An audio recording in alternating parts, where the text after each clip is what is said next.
శ్రోతలకు నా హృదయపూర్వక నమస్కారములు.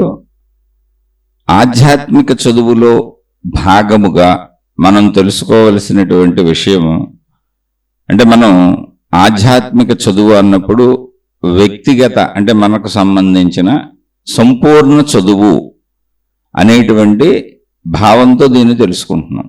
ఇదొక చదువు అంతే. అయితే అది చదువు అంటే ఏంటి? ఒక సత్యము మనం తెలుసుకుంటుంది. మన గూర్చిన మన సంపూర్ణ సత్యాన్ని చదువుకుంటున్నాం. మనం ఎందుకు చదువుకోవాలి అంటే, అది ఒక్కసారిగా ఒక పరిమితిలో అర్థమయ్యేది కాదు.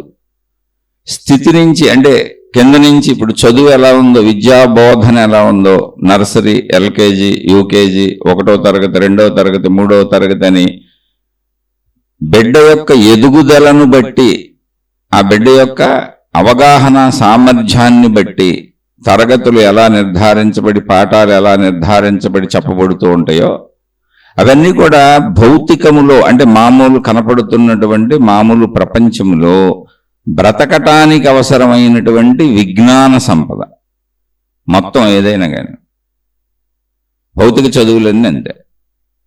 ఆ చదువు కూడా అనంతంగా ఉంది. ఎందుకంటే భౌతికము అనంతమే. ఇక్కడ వస్తువులు, విషయాలు, పదార్థాలు అన్ని సృష్టి అంతా అనంతమే. ఇక్కడ ఉన్నదంతా అనంతమే. కానీ మనను మనం పరిమితిగా భావించుకొని శరీరము నేనని భావించుకోవటం వలన మనకు భిన్నంగా అనేక మంది కనపడుతున్నారు కనుక, మనుషులు కూడా మనకు భిన్నంగా అనేక మంది ఉన్నారు, చెట్లు కూడా మనకు భిన్నంగా అనేక ఉన్నాయి, జంతువులు కూడా మనకు భిన్నంగా అనేక ఉన్నాయి, కొండలు, గుట్టలు, నదులు, సముద్రాలు, ఇలా మనం చూస్తున్నటువంటివి ఈ భూమి మీద మనకు అనేకం విడివిడిగా కనపడుతున్నాయి, వేరువేరుగా కనపడుతున్నాయి. ఇవి కాక సైన్స్ ప్రకారం మనం చదువుకుంటున్న చదువులో మొత్తం ఆకాశములో గ్రహములు, గోళములు, నక్షత్రములని పిలువబడేటువంటి భూమి లాంటి గ్రహాలు అనేకం ఉన్నాయి. అనేకము అన్నప్పుడు అంతులేనన్ని, అంటే ఊహ కూడా ఊహించడానికి, లెక్క కూడా పెట్టడానికి వీలు కానన్ని ఉన్నాయి. ఎవరో మానవుడు వల్ల కాదు. అందుకని అనంతము. సృష్టి అనంతమే, శక్తి అనంతమే. అంటే సృష్టికి ఆధారమైనది శక్తి. శక్తి లేకుండా సృష్టి ఉండే ఛాన్సే లేదు. సృష్టి ఉంది అంటేనే శక్తి ఉన్నది అని. ఆ మూల పదార్థాన్ని శక్తి అని పిలిచాం అంతే, పేరది.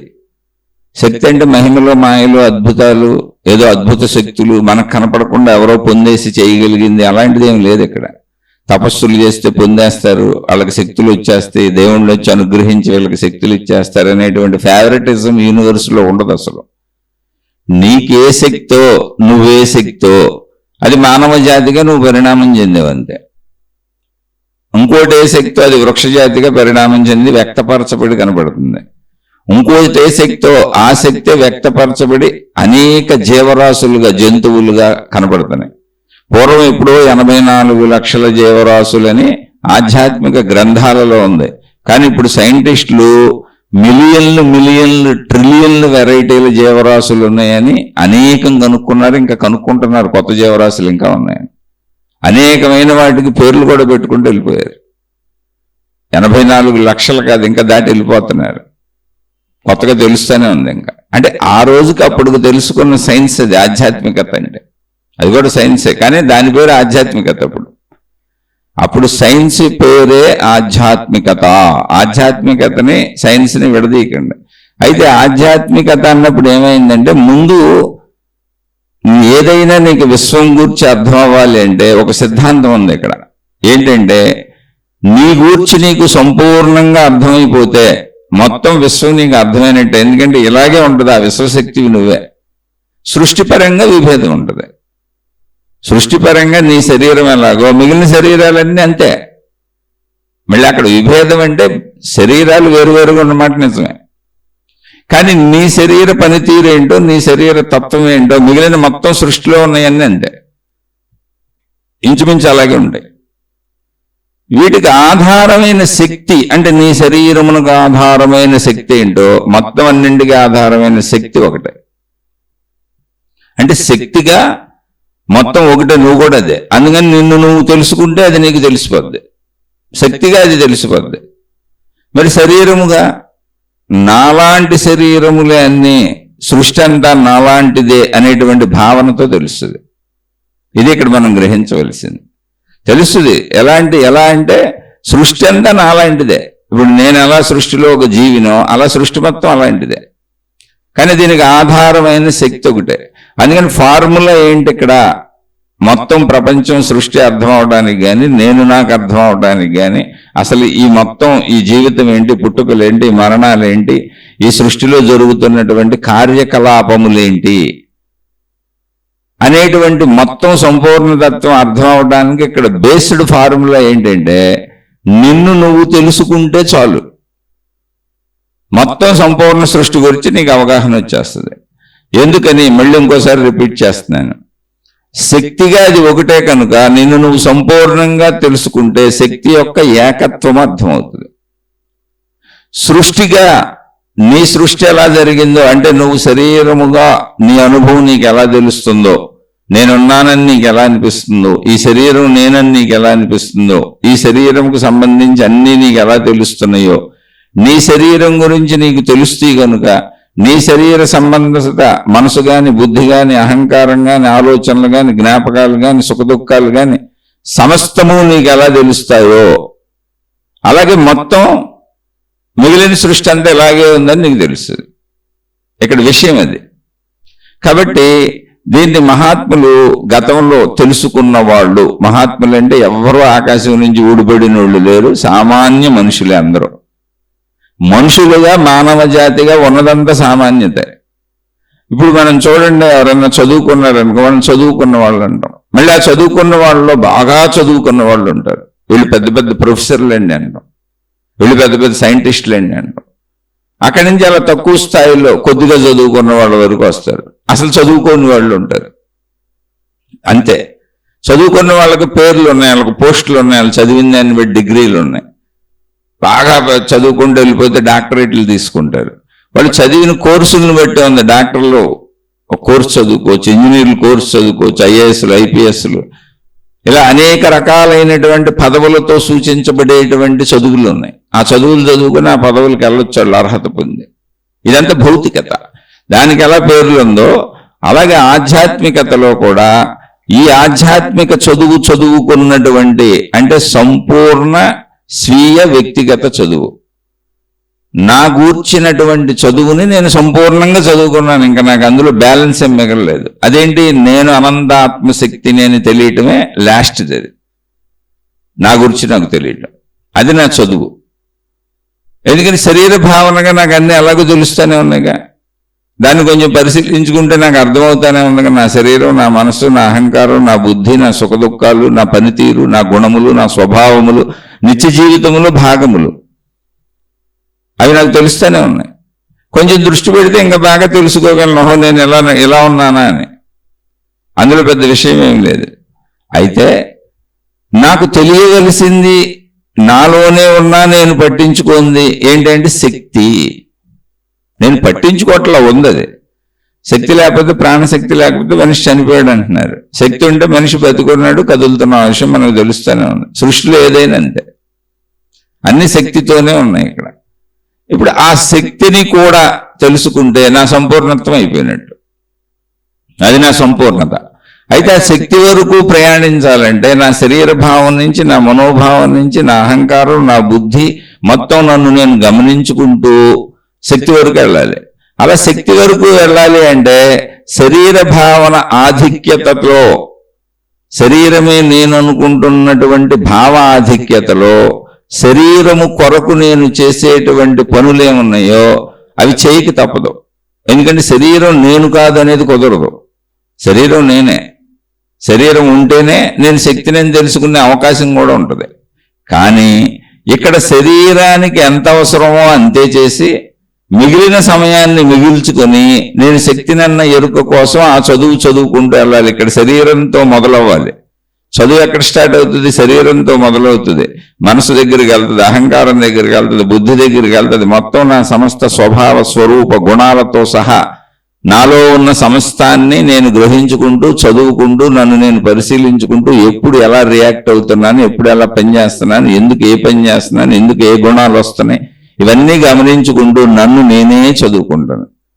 నా పాఠ్య పుస్తకం నేనే, నా జ్ఞాన గ్రంథం నేనే, నాకు బోధ నేనే, నన్ను నేను చదువుకోవటమే బోధ, నా జ్ఞానం నేనే.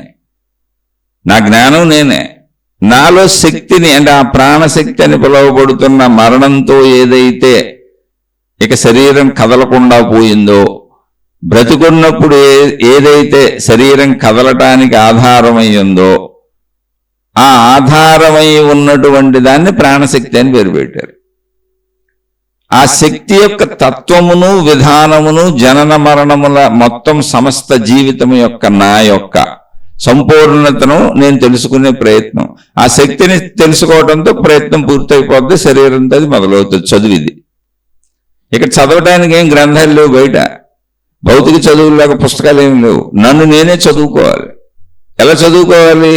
అసలు ఎప్పుడు, ఎందుకు నేను ఎలా రియాక్ట్ అవుతున్నాను, నాకు కోపం ఎందుకు వస్తుంది, ఈర్ష్య ఎందుకు వస్తుంది, అసూయ ఎందుకు వస్తుంది, ద్వేషం ఎందుకు వస్తుంది, ఇవి ఎప్పుడెప్పుడు వస్తున్నాయి, ఎందుకు వస్తున్నాయి, అసలు నా గుణాలేంటి మొత్తంగా, నా స్వభావాలేంటి మొత్తంగా, నా ప్రవర్తన ఏంటి మొత్తంగా, నేను ఎలా మాట్లాడుతున్నాను, నా మాట ఎదుటి వాళ్ళకి ఎలా అర్థమవుతుంది, అసలు కమ్యూనికేషన్ అది కరెక్ట్గా ఉందా లేదా, ఇలా మానవ సంబంధిత అన్ని విషయాలు నన్ను నేను చూసుకుంటాను. మనం సహజంగా ఎదుటి వాళ్ళని చూస్తుంటాం, ఇది వచ్చింది ఇప్పుడు ప్రపంచంలో. మనం ఎప్పుడూ కూడా ఎదుట వాళ్ళు ఎలా ఉన్నారో గమనిస్తూ ఉంటాం, వాళ్ళ గురించి చెబుతూ ఉంటాం, వీళ్ళు ఎలాంటి వాళ్ళు, వాళ్ళు అలాంటి వాళ్ళు అని. అవి ప్రచారాలు చేస్తుంటాం. ఇది అందరికీ ఉంటుంది, కానీ అది జబ్బు అంతే. ఎదుట వాళ్ళని తెలుసుకోవడం, ఎదుట వాళ్ళు ఎలాంటి వాళ్ళు అనుకోవడం, ఆ ఎలాంటి వాళ్ళని మొత్తం ప్రచారం చేయడం, అది మంచి అయితే మంచి ప్రచారం చేస్తావు నువ్వు నమ్మితే, చెడు అయితే చెడు ప్రచారం చేస్తావు. అదంతా ఒక జబ్బు, ఒక మేనియా. ఎందుకంటే నీకు అవసరం లేని చర్యలు చేస్తున్నావు నువ్వు. ఎదుటి వాళ్ళు చెడ్డవాళ్ళైనా మంచివాళ్ళైనా నీకు వచ్చిన ప్రాబ్లం ఏం లేదు. కానీ ఎందుకు అలా చేస్తున్నాము అంటే, బేసికల్లీ మనలో ఉన్నటువంటి శరీర ఇంద్రియములన్నీ బయటకు ఉన్నాయి. ఫస్ట్ పాయింట్ అంటే అన్ని మన నుంచి బయటకు వెళ్ళేలా ఉంది. ఇంద్రియములు అన్నప్పుడు ఏంటి? కన్ను, చెవు, ముక్కు, ఇవే పంచేంద్రియములు. ఈ పంచేంద్రియములు 5 ఉపకరణములు బయటకు వెళ్ళేలా ఉన్నాయి. ఇంకోటి ఏంటంటే, బేసిక్గా అసలు మనం బ్రతకాలంటే బయట నుంచేనే తెచ్చుకోవాలి. అన్ని ఆహార పదార్థాలు బయటే ఉన్నాయి మనం బ్రతకడానికి. మనం తాగే నీరు బయటే ఉంది, కట్టే బట్ట బయటే ఉంది, నివసించే భూమి బయటే ఉంది. మనకు అవసరమైన అన్ని రోటీ, కపడా, మకాన్, ఇంకేం కావాలంటే అన్ని బయట ఉన్నాయి. కాబట్టి బయటకు వెళ్ళేలా శరీర నిర్మాణం ఉంది, బయట అన్నీ జరుగుతున్నాయి కాబట్టి బయటకు వెళ్తాం. అదే ప్రాసెస్లో మళ్ళీ ఇంకొకటి సత్యమైన విషయం ఏంటంటే, మనుషులందరూ మనుషుల మధ్యనే బ్రతుకుతూ మనుషుల నుంచే పొందాలి. ఇవన్నీ బయట నుంచి పొందాలి ఓకే, కానీ ఎక్కడి నుంచి పొందాలి? మనుషుల మధ్యనే పొందాలి, మనుషుల నుంచే పొందాలి. ప్రతి మనిషి ఇంకో మనిషి నుంచి పొందాలి. కాబట్టి అప్పుడు ఎదుటి మనిషిని తెలుసుకుంటున్నాడు. వీళ్ళు మంచోళ్ళు, వీళ్ళు చెడ్డోళ్ళు, వీళ్ళు ఇలాంటి వాళ్ళు, వీళ్ళు ఇది, వీళ్ళ గుణం ఇది, వీళ్ళకి ఇప్పుడు కోపం వచ్చింది, వీళ్ళకి ఇప్పుడు దయ వచ్చింది, వీళ్ళకి ఇప్పుడు ఈర్ష్య వచ్చింది, వీళ్ళకి ఇప్పుడు అసూయ వచ్చింది అని తనే ఎక్స్పెక్ట్ చేసుకుంటున్నాడు. ఎలా? వాళ్ళ యొక్క వ్యక్తీకరణ, అంటే బయట మనుషులు ప్రవర్తిస్తున్న ప్రవర్తన బట్టి. అయితే బయట మనుషులు ప్రవర్తిస్తున్న ప్రవర్తనలో ఏ మనిషి అయినా కూడా అంతరంగంలో ఒకటి ఉంచుకొని బయటకు ఇంకో రకంగా ప్రవర్తించవచ్చు. ఇది మనం చూసుకుంటే తెలిసే చదువు. ఇప్పుడు ఈ పాయింట్ ఎలా తెలుస్తుంది? అంతరంగములో ఒకటి ఉంచుకొని బయటకు ఇంకోలా మనిషి ప్రవర్తించవచ్చు అనే పాయింట్ ఎలా తెలుస్తుంది? అసలు మనని మనం చూసుకున్నప్పుడు తెలుస్తుంది. ఇక్కడ ఆధ్యాత్మిక చదువు మొదలైంది. అది అంటే నన్ను నేను చూసుకోవడం మొదలైంది. నేను నా లోపల ఒక భావం ఉంది, ఆ భావాన్ని ఆపేశాను. ఎదురుగా ఉంది నాకంటే పెద్దోళ్ళు, గౌరవించేవాళ్ళు, లేదా ఏదో సంథింగ్. ఇప్పుడు ఈ భావం ఉన్నట్టుగా బయటికి చెప్పకూడదు, దాన్ని సెన్సార్ చేసి మార్చి చెప్పాను. అంటే లోపల ఒకటి ఉంచుకొని బయటకు ఇంకోటి చెప్పొచ్చు అనే విషయం నన్ను నేను చూసుకుంటే తెలుస్తుంది. అప్పుడు సత్యం ఏంటంటే, బయట నుంచి నేను గ్రహిస్తూ వాళ్ళు ఇటువంటి వాళ్ళు, వాళ్ళు చెడ్డవాళ్ళు, మంచివాళ్ళు, వాళ్ళ గుణాలు, స్వభావాలు, ఇవన్నీ నేను గ్రహిస్తున్నవన్నీ కూడా నిజమా కాదా అనేటువంటిది మళ్ళీ అక్కడ ఉంటుంది సంశయం. ఎందుకనంటే ప్రతి మనిషి తన లోపల ఒకటి పెట్టుకొని బయటకు ఇంకో దాన్ని చూపించవచ్చు, బయటకు ఇంకో దాన్ని మాట్లాడవచ్చు. లోపల చెడ్డవాడైతే మంచివాళ్ళ ప్రవర్తించవచ్చు, లోపల మంచివాడే అయి ఉండొచ్చు, మనకు చెడ్డవాడని అనిపించవచ్చు. అది ఎవరైనా, స్త్రీలైనా పురుషులైనా, ప్రతి సందర్భంలో, అంటే మొత్తం జీవితకాలానికి కాదు, ప్రతి నిమిషం, ప్రతి సెకను, ప్రతి మెలకువలో, ప్రతి కదలికలో లోపల ఒకటి పెట్టుకొని బయటకు ఇంకోలా ప్రవర్తించవచ్చు. ఇలా లోపల ఒకటి పెట్టుకొని బయటకు ఇంకోలా ప్రవర్తించవచ్చు అనేటువంటి జ్ఞానం కేవలం మనం పరిశీలించుకుంటేనే తెలుస్తుంది. అది ఎదుటి వ్యక్తులు తెలియదు. అసలు ఎదుటి వ్యక్తులు ఏం తెలుస్తుంది అంటే బయటికి చూపిస్తున్నదే తెలుస్తుంది. కాబట్టి ఇప్పుడు నేను ఎదుటి వ్యక్తి గురించి నేను తెలుసుకుని ఒక అభిప్రాయం ఏర్పరుచుకుని ఆ అభిప్రాయం ప్రకారం నేను జీవిస్తూ అందరికీ అదే అభిప్రాయాన్ని ఆ ఎదుట వాళ్ళ గురించి చెబుతున్నాను అంటే అది ఎంతవరకు సత్యము? ఇది చదువు అంటే తెలీదు. అది సత్యమా అసత్యమా నాకు తెలీదు. తెలుసుకునే ఛాన్స్ ఉందా? అసలు లేదు. అందుకని చదువు అంటే జ్ఞానం ఏం చెబుతుందంటే తెలియని విషయాన్ని మాట్లాడుకో అని చెప్పుద్ది. నువ్వెవరిని సర్టిఫై చేయకెళ్ళి మంచోళ్ళని చెప్పుకెళ్ళి చెడ్డోళ్ళని చెప్పుకో. జస్ట్ జీవించంతే. నీకు జీవించడానికి మనుషులను తెలుసుకోవటం అవసరం అంటే నీకు తెలియబడుతుంది. ఆ సందర్భంలో ఆ ప్రవర్తన ఉన్నప్పుడు మనుషుల మధ్య జీవిస్తాం కాబట్టి అవి తెలియబడుతూ ఉంటాయి అంతే. ఒక మంచివాడిని అందరూ కలిపి చెడ్డవాడు అనొచ్చు. ఒక మంచివాడే కానీ అనేక మంది కలిపి చెడ్డవాడు అనొచ్చు. అది చెడ్డవాడుగా ప్రూవ్ చేయొచ్చు కూడా అందరూ.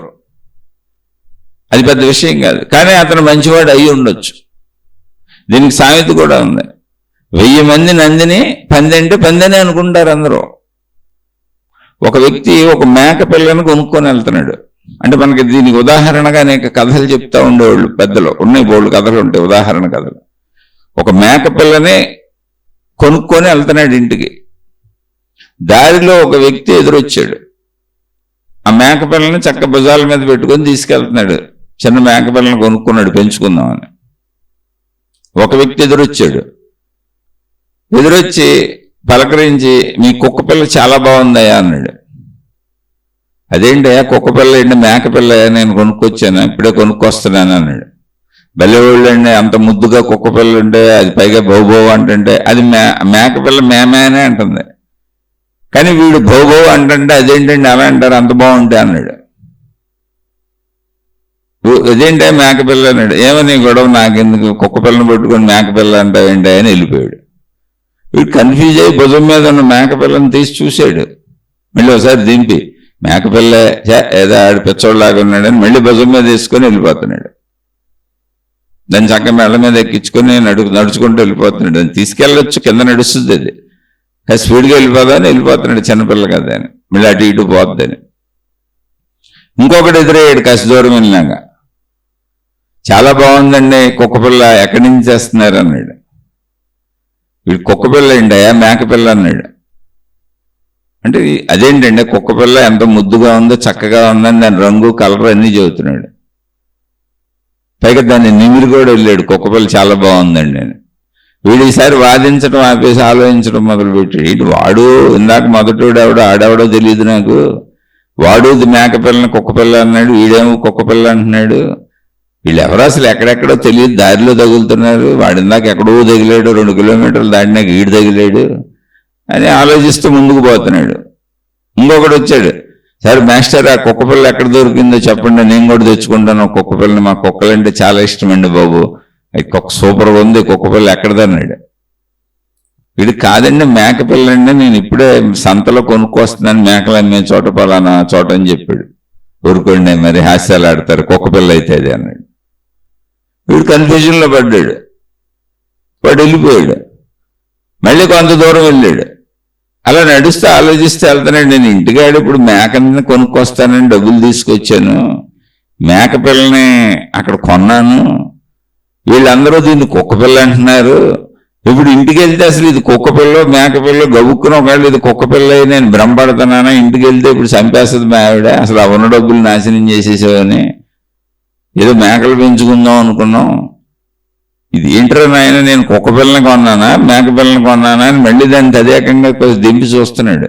మేకపిల్ల ఏంటి అందరూ కుక్కపిల్లని ఎందుకు అంటారని అలా అనుకుంటూ వెళ్తుంటే మళ్ళీ కొద్ది దూరం వెళ్ళాక ఇంకొకటి వచ్చాడు. మాస్టర్ మేకపిల్ల చాలా బాగుందండి, ఒకళ్ళు మీకు ఇచ్చేసే ఉద్దేశం ఉంటే ఇవ్వండి, ఒకళ్ళు కావాలంటే ఎంతో కొంత డబ్బులు ఇస్తాను. సారీ మేకపిల్ల కాదు మాస్టర్, కుక్కపిల్ల చాలా బాగుందండి, మీకు ఒకవేళ ఇచ్చేసే ఉద్దేశం ఉంటే ఇవ్వండి, మీకు దొరికితే ఇంకోటి తెచ్చి పెంచుకోండి, మీరు మీకు ఒకవేళ డబ్బులు కావాలంటే ఇస్తాను అన్నాడు.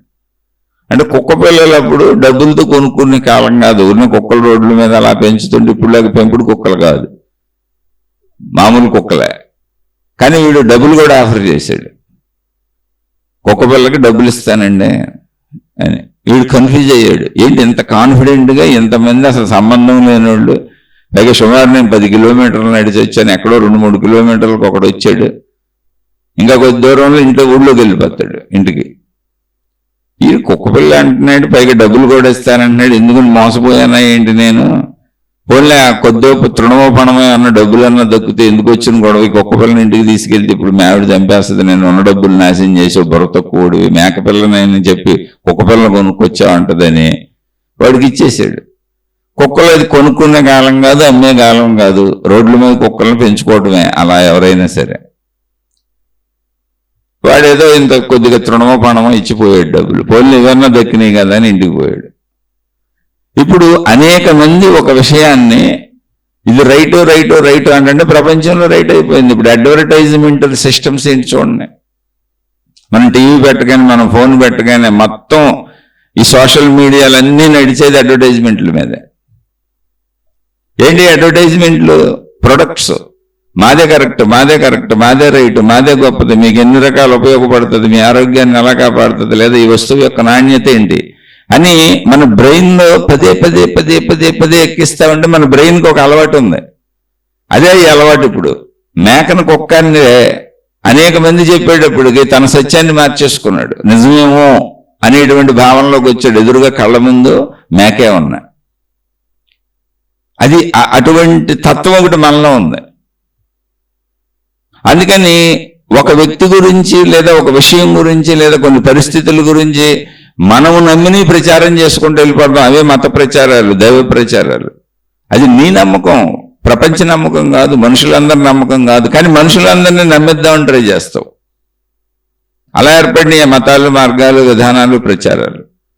వీళ్ళని బాగా నమ్మించడానికి వీళ్ళు ఎన్ని చెప్పొచ్చో అన్ని చెబుతారు. ఇప్పుడు ఈ మేకని కుక్క అన్నవాడు వీళ్ళందరూ ప్లాన్ చేసుకున్నారు, వీళ్ళందరూ ఒకటే, ఒక గ్రూప్, అది మోసగిద్దామని చెప్పి ఆ నలుగురు ప్లాన్ చేసుకున్నారు ముందు. నేను పలానా చోట దూరంగా ఉండి వాడిని కన్ఫ్యూజ్ చేద్దామని.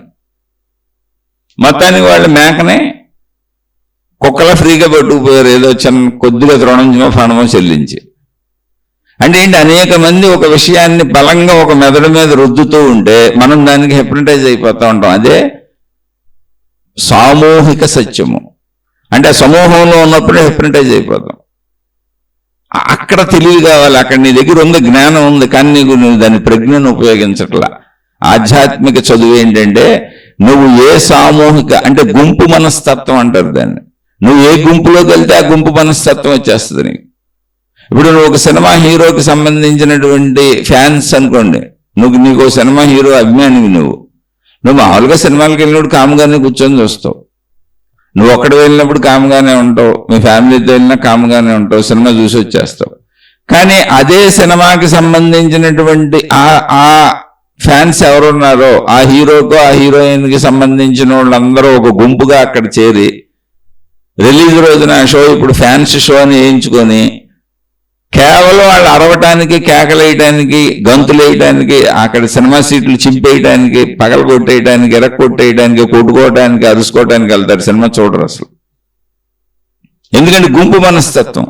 ఆ గుంపు మనస్తత్వం మేము వీళ్ళ తాలూకా అని చెప్పి దాన్ని హైప్ చేసుకొని తమను తామే హిప్నటైజ్ చేసుకొని ఆ హీరో ద్వారా మేము ఎంత ఆనందాన్ని పొందేసాం అనుకుంటారు. ఇంతగా అరిసింది వీళ్ళే, గంతులేసింది వీళ్ళే. వీళ్ళ ద్వారా హీరో బతుకుతున్నాడు. ఆ సత్యాన్ని వాళ్ళు రివర్స్లో మర్చిపోతారు, ప్రజలందరూ మర్చిపోతారు ఆ విషయాన్ని. సేమ్ ఇలాగే ఉంటుంది మతము, దేవుడు, మార్గము, విధానం, గుంపు మనస్తత్వం.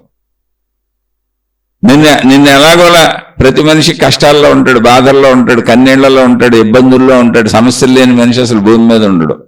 ఎవరైనా సరే, అపర కుబేరుడైనా సరే ఇంకో రకం సమస్యలు ఉంటాయి. ధనంలో సమస్యలు ఉండకపోవచ్చు, కానీ సమస్యలు మనిషికి జీవితంలో అనేకం. ఆ సమస్యల నుంచి అందరూ ఎలా బయటపడదామా అని ప్రయత్నిస్తూ ఉంటారు. అదే జీవితం. జీవితానికి అవసరాలు ఉన్నాయి, అవసరాలన్నీ సమస్యలతో ముడిపడి ఉంటాయి. సమస్యల నుంచి ఎలా బయటపడదాము, అవసరాలు ఎలా తీర్చుకుందాం అనేదే జీవితం, అంతే, ఇంకేం లేదు జీవితం అంటే. అందుకని అందరూ ఎదురు చూస్తూ ఉంటారు, ఎలా బయటపడదాం అని ప్రయత్నించుకుంటూ ఉంటారు.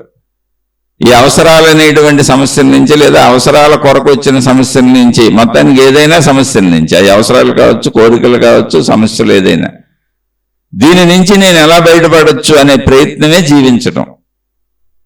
అందరూ ఇదే జీవించటం. అందుకని అందరూ ఎదురు చూస్తూ ఉంటారు, ప్రయత్నిస్తూ ఉంటారు. ఆ బలహీన క్షణాలలో ఎవరికో సమస్యలు ఎక్కువ అవుతాయి, అంటే తాను పరిష్కరించుకోలేనంత సమస్యలో ఉంటాడు. అందుకని ఆటోమేటిక్గా దొరికిపోతాడు ఒక గుంపు మనస్తత్వంలోకి వెళ్ళిపోతాడు, నన్ను ఎవరో రక్షించాలని. ఆ ప్రాతిపదిక మీదే మొత్తం ప్రపంచం అంతా భగవంతుడిని సృష్టించుకుంది. అంటే తనను మరిచి బయటకు వెళ్ళి బయట తనను రక్షించేవాడిని ఒకటి పెట్టుకుంది. ఎందుకనంటే మనకు అవసరాలన్నీ ముందే మాట్లాడుకున్న విధంగా ఆహార ధాన్యాలు బయటే ఉన్నాయి, మనం పీల్చే గాలి బయట నుంచే వస్తుంది, మనం నివసించే భూమి బయటే ఉంది, మనం తాగే నీరు బయటే ఉంది, మనకు కావలసినటువంటి శరీర అవసరమైనటువంటి పంచేంద్రియముల క్రియలు, సుఖములు, భోగములు, బ్రతకడానికి అవసరమైనవి అన్ని బయట నుంచే పొందాలి. శరీర నిర్మాణం కూడా బయటకే ఉంది, ఎందుకని అవి బయట నుంచే పొందాలి కనుక బయటకే ఉంది. కాబట్టి బయట ఒక దేవుణ్ణి తయారు చేసుకున్నాడు. ఇది మానవ సృష్టి, ఎందుకని తనకు బయట తెలుసు. అందుకే ప్రార్థనాలయాలన్నీ బయట కడతాడు. ఆ ప్రార్థనాలయాలు బయట కట్టుకొని తనకు బయట బాహ్యంగా తన మనుషులు ఇళ్ళు ఎలా కట్టుకుంటారో అలా ప్రార్థనాలయాలు కట్టుకొని ఆ బయట తానే మళ్ళీ మనుషులందరికీ ఒక పద్ధతులు ఉంటాయి. నేను ఈ బట్టలు వేసుకుంటాను, నేను ఇంటికి లెగుస్తాను, ఇది తింటాను, ఇలా ఉంటానని ఒక గుణములు, స్వభావములు, అలవాట్లు ఉన్నాయిగా మనకి. మనుషులందరికీ గుణములు, స్వభావములు, అలవాట్లు ఎలా ఉన్నాయో అలాగే మనిషి అక్కడ కూడా గుణములు, స్వభావముల అలవాట్లనే ఆచార సాంప్రదాయములుగా పెట్టుకున్నాడు. అంటే లేని దేవుణ్ణి సృష్టించుకున్నాడు, ఎందుకని బయట తనకు అలవాటు కాబట్టి. ఆ లేని దేవుడి సృష్టికి ఒక లేని మతం పేరు పెట్టుకున్నాడు. ఆ లేని మతానికి లేని దేవుణ్ణి, లేని దేవతనే సృష్టిగా పెట్టుకున్నాడు. ఇదంతా మానవ సృష్టి బయట చేసుకున్నాడు. ఆ లేని వాళ్ళకి ప్రార్థనాలయాలు కట్టాడు. ప్రార్థనాలయాలు ఉన్నట్టు కనపడుతుంటాయి, ఎందుకని కట్టంగా నిజంగా ఉన్నాయి. ప్రార్థనాలయాల్లో చిహ్నాలుగా, ఆ దైవ చిహ్నాలుగా జ్ఞాపికలను తనే పెట్టుకున్నాడు. మూర్తులు కావచ్చు, ఆకారం కావచ్చు, నిరాకారం కావచ్చు. మళ్ళీ గుణములు, స్వభావములు తనకు ఎలా ఉన్నాయో అలాగే గుణములు, స్వభావములతో ఆ దేవుడు, దేవతల చుట్టూ మొత్తం కథలు తయారు చేశాడు. అలాగే ఆచార సాంప్రదాయాలు పెట్టుకున్నాడు, ప్రార్థనా విధానాలు పెట్టుకున్నాడు, అన్ని బయట తయారు చేసుకున్నాడు. Okay, no problem. ఈ తయారీ అంత తప్పంటానికి లేదు. మనిషి నైతిక ప్రవర్తన నియమావళి ఏదుందో, అంటే జీవించేటువంటి జీవిత విధానంలో మనుషులు సామూహికంగా జీవిస్తారు కాబట్టి ఈ విధానం తయారు చేసినటువంటి వాళ్ళు ఎవరున్నారు, ఈ మతములు, మార్గములు అంతా బయట దైవీ విధానాలు తయారు చేసిన వాళ్ళు ఎవరున్నారో వాళ్ళు సామాన్య మానవుణ్ణి దృష్టిలో పెట్టుకొని బయట నుంచి అన్ని గ్రహిస్తున్నాడు కనుక ఈ దేవుణ్ణి, దైవశక్తిని కూడా బయట నుంచి గ్రహించేలా ముందు ఏర్పాటు చేస్తే తర్వాత అతన్ని అంతరంగంలోకి తీసుకొచ్చి అది శక్తి అని చెప్పొచ్చు. ఒక్కసారిగా చెప్తే తెలియట్లేదు అంటే నర్సరీ పిల్లవాడికి బొమ్మలతోనే ఆడించాలి, ఇంకేం నేర్పరు అక్కడ. తర్వాత నిదానంగా అక్షరాలు నేర్పుతారు. ముందు పిల్లవాడు ఇంటి దగ్గర బొమ్మలతో ఆడుకుంటా ఉంటాడు కనుక బొమ్మలు పిల్లవాడికి అట్రాక్షన్ కనుక ఆ పిల్లలతో ఆడించే విధానం నర్సరీ అనే స్కూల్లో పిల్లవాడి స్థాయికి ఎలా ఉందో ఇక్కడ వయసుతో నిమిత్తం లేకుండా జ్ఞానబాలురు, జ్ఞానం తెలియదు కనుక వీళ్ళందరికీ ముందు బయట బొమ్మలతో చూపించాలి అని ప్రార్థనాలయాలు, మతాలు, మార్గాలు, విధానాలు మనిషి యొక్క నైతిక నియమావళిని మార్చడానికి, అంటే ధర్మబద్ధంగా మనిషి జీవించడానికి అవసరమైనటువంటి నిన్ను మించిన ఒక శక్తి ఉన్నది, నువ్వు సామాన్య భావనలో నేను శరీరం అని బతుకుతున్నావు, నీ ఇష్టారాజ్యంగా తప్పులు చేయకూడదు, నిన్ను మించిన ఒక శక్తి ఉన్నది అనేటువంటి దాన్ని ముందు ఎస్టాబ్లిష్ చేశారు, స్థాపించారు. అక్కడ మతం పేరు మీద, దేవుడి పేరు మీద, దేవత పేరు మీద వాళ్ళు చూస్తున్నారు, నువ్వు జాగ్రత్తగా ఉండాలి అంటే అప్పుడు మనిషికి మళ్ళీ ఇంకో డౌట్ మొదలైంది. ఓకే, నేను జాగ్రత్తగా ఉంటాను, మంచిగా ఉంటాను, కానీ చెడ్డవాళ్ళు నన్ను మోసం చేస్తున్నారు కదా, ఇప్పుడు నా పరిస్థితి ఏంటి? నేను మంచివాడిని, మంచిగా ఉంటాను, కానీ చెడ్డవాళ్ళు నన్ను మోసం చేస్తున్నారు, అప్పుడు నా పరిస్థితి ఏంటి? మరి నేను జాగ్రత్తగా లేకపోతే ఇప్పుడు నేను కూడా మోసం చేయకపోతే ఎలా బతుకుతాను ఈ ప్రపంచంలో? ఇప్పుడు చాలా మంది చెబుతారు నీతి నిజాయితీలతో ఉంటే ఎంత సంపాదించడం ఎక్కడ కుదురుద్దండి, మంచివాళ్ళు చేతకాని వాళ్ళు అంటున్నారండి. ఇవన్నీ ఇప్పటికే ఉన్నాయి సమాజంలో. ఇదే ప్రశ్న పుట్టింది, ఎప్పుడు అదే ప్రశ్న పుడుతుంది ఎవరికైనా. అప్పుడు దేవుడి తరపు నుంచి ఆన్సర్గా మహాత్ములు అంటే దాని ఆ సిస్టమ్ని తయారు చేసిన వాళ్ళు ఏం చెప్పారంటే, దేవుడు ధర్మాన్ని కాపాడతాడు, మంచిని కాపాడతాడు, రక్షిస్తాడు అని దానికి సంబంధించిన సాహిత్యాన్ని తయారు చేశారు. నువ్వు నమ్మటానికి మళ్ళీ ధర్మం కాపాడబడుతుంది, రక్షించబడుతుంది అని అంటే దాన్ని ఎప్పటికైనా రక్షించబడుతానో నాకు రక్షణ ఉంటుందని. అయితే అక్కడ చిన్న వెంట్రుక వాసి లైన్ మర్చిపోకూడదు ఉంది. ఏంటి అంటే, వాళ్ళు చెప్పింది నువ్వు మంచిగా ఉంటే నీ మీద చెడ్డవాళ్ళు దాడి చేస్తుంటే అప్పుడు రక్షింపబడతావు అని. మళ్ళీ ఇంకోసారి రిపీట్, నువ్వు మంచిగా ఉంటే, ధర్మంగా ఉంటే, చెడు చేయకుండా ఉంటే, అలా నువ్వు జీవించుకుంటూ వెళుతుంటే జీవితకాలం మొత్తం, ఒకవేళ చెడ్డవాళ్ళు ఎవరైనా నీకు అన్యాయం చేస్తే నువ్వు దిగులు పడవలసిన అవసరం లేదు. చెడ్డవాళ్ళు ఎవరైనా నీకు చెడు చేస్తే నువ్వు దిగులు పడవలసిన అవసరం లేదు. ఎందుకంటే మంచిగా బతికే వాళ్ళని రక్షించటమే దైవ కర్తవ్యము, ధర్మ రక్షణ దైవ కర్తవ్యము అని దుష్ట శిక్షణ, శిష్ట రక్షణ దైవ కర్తవ్యము అనేటువంటి దేవుడికి ఒక ట్యాగ్ లైన్ ఇచ్చారు, దేవుడికి దేవతకి. అది ట్యాగ్ లైన్, దుష్ట శిక్షణ, శిష్ట రక్షణ. అయితే ఇక్కడ మనిషి ఎలా తీసుకున్నాడు దాన్ని అంటే, నేను మిగిలిన స్టోరీ అంతా వినలేదు. మనిషి విన్నాడు కానీ దానికి అనవసరం, ఎందుకని స్వార్థం మనిషిలో ఉంటుంది. అందుకని నేను రక్షింపబడతాను అనేదాన్ని బాగా తీసుకున్నాడు. దేవుడు వలన, దేవత వలన, మతం వలన నేను రక్షింపబడతాను అనేదాన్ని బాగా తీసుకున్నాడు. అక్కడ క్లాజ్ ఏంటి, నువ్వు మంచిగా బ్రతుకుతూ ఉంటే ఎప్పుడు రక్షింపబడతావు క్లాజ్ ఉంది అక్కడ. అంటే నువ్వు మంచిగానే బతుకుతూ ఉండాలి జీవితం మొత్తం, నువ్వు చెడు చేయకూడదు. అప్పుడు నీకెవరైనా హాని చేస్తే నువ్వు ఎంత రక్షింపబడతావు అంటే, నీకు ఎంత హాని జరిగిందో అంతే రక్షింపబడతావు. నీకు జరగబోయే హాని కానీ, జరిగిన హాని కానీ పరిస్థితులను బట్టి నీకు ఎంత నష్టం వచ్చిందో అంత నష్టం పోడ్చబడుతుంది, ఎంత కష్టం వచ్చిందో అంత కష్టం పోడ్చబడుతుంది, ఎంత ఇబ్బంది వచ్చిందో అంత ఇబ్బంది పోడ్చబడుతుంది. అది ఇక్కడ పాయింట్. అంతే తప్ప నువ్వు నిరంతరం రక్షింపబడతావని కాదు. మళ్ళీ అది వదిలేశారు. ఎందుకని, అనుకూలమైనటువంటి మనస్తత్వం, నిరంతరం నాకు భద్రత కావాలి, నాకు సెక్యూరిటీ కావాలి, అసలు నేను కష్టపడకుండా పని చేయకుండా సుఖపడిపోవాలి అనేటువంటి మనస్తత్వం మనిషిలో. అంటే ఒక బద్ధకం, ఒక సోమరిపోతుతనం, ఒక ఆశపోతుతనం, ఒక రకమైనటువంటి జడత్వ స్వభావం శరీరానికి ఉంటుంది.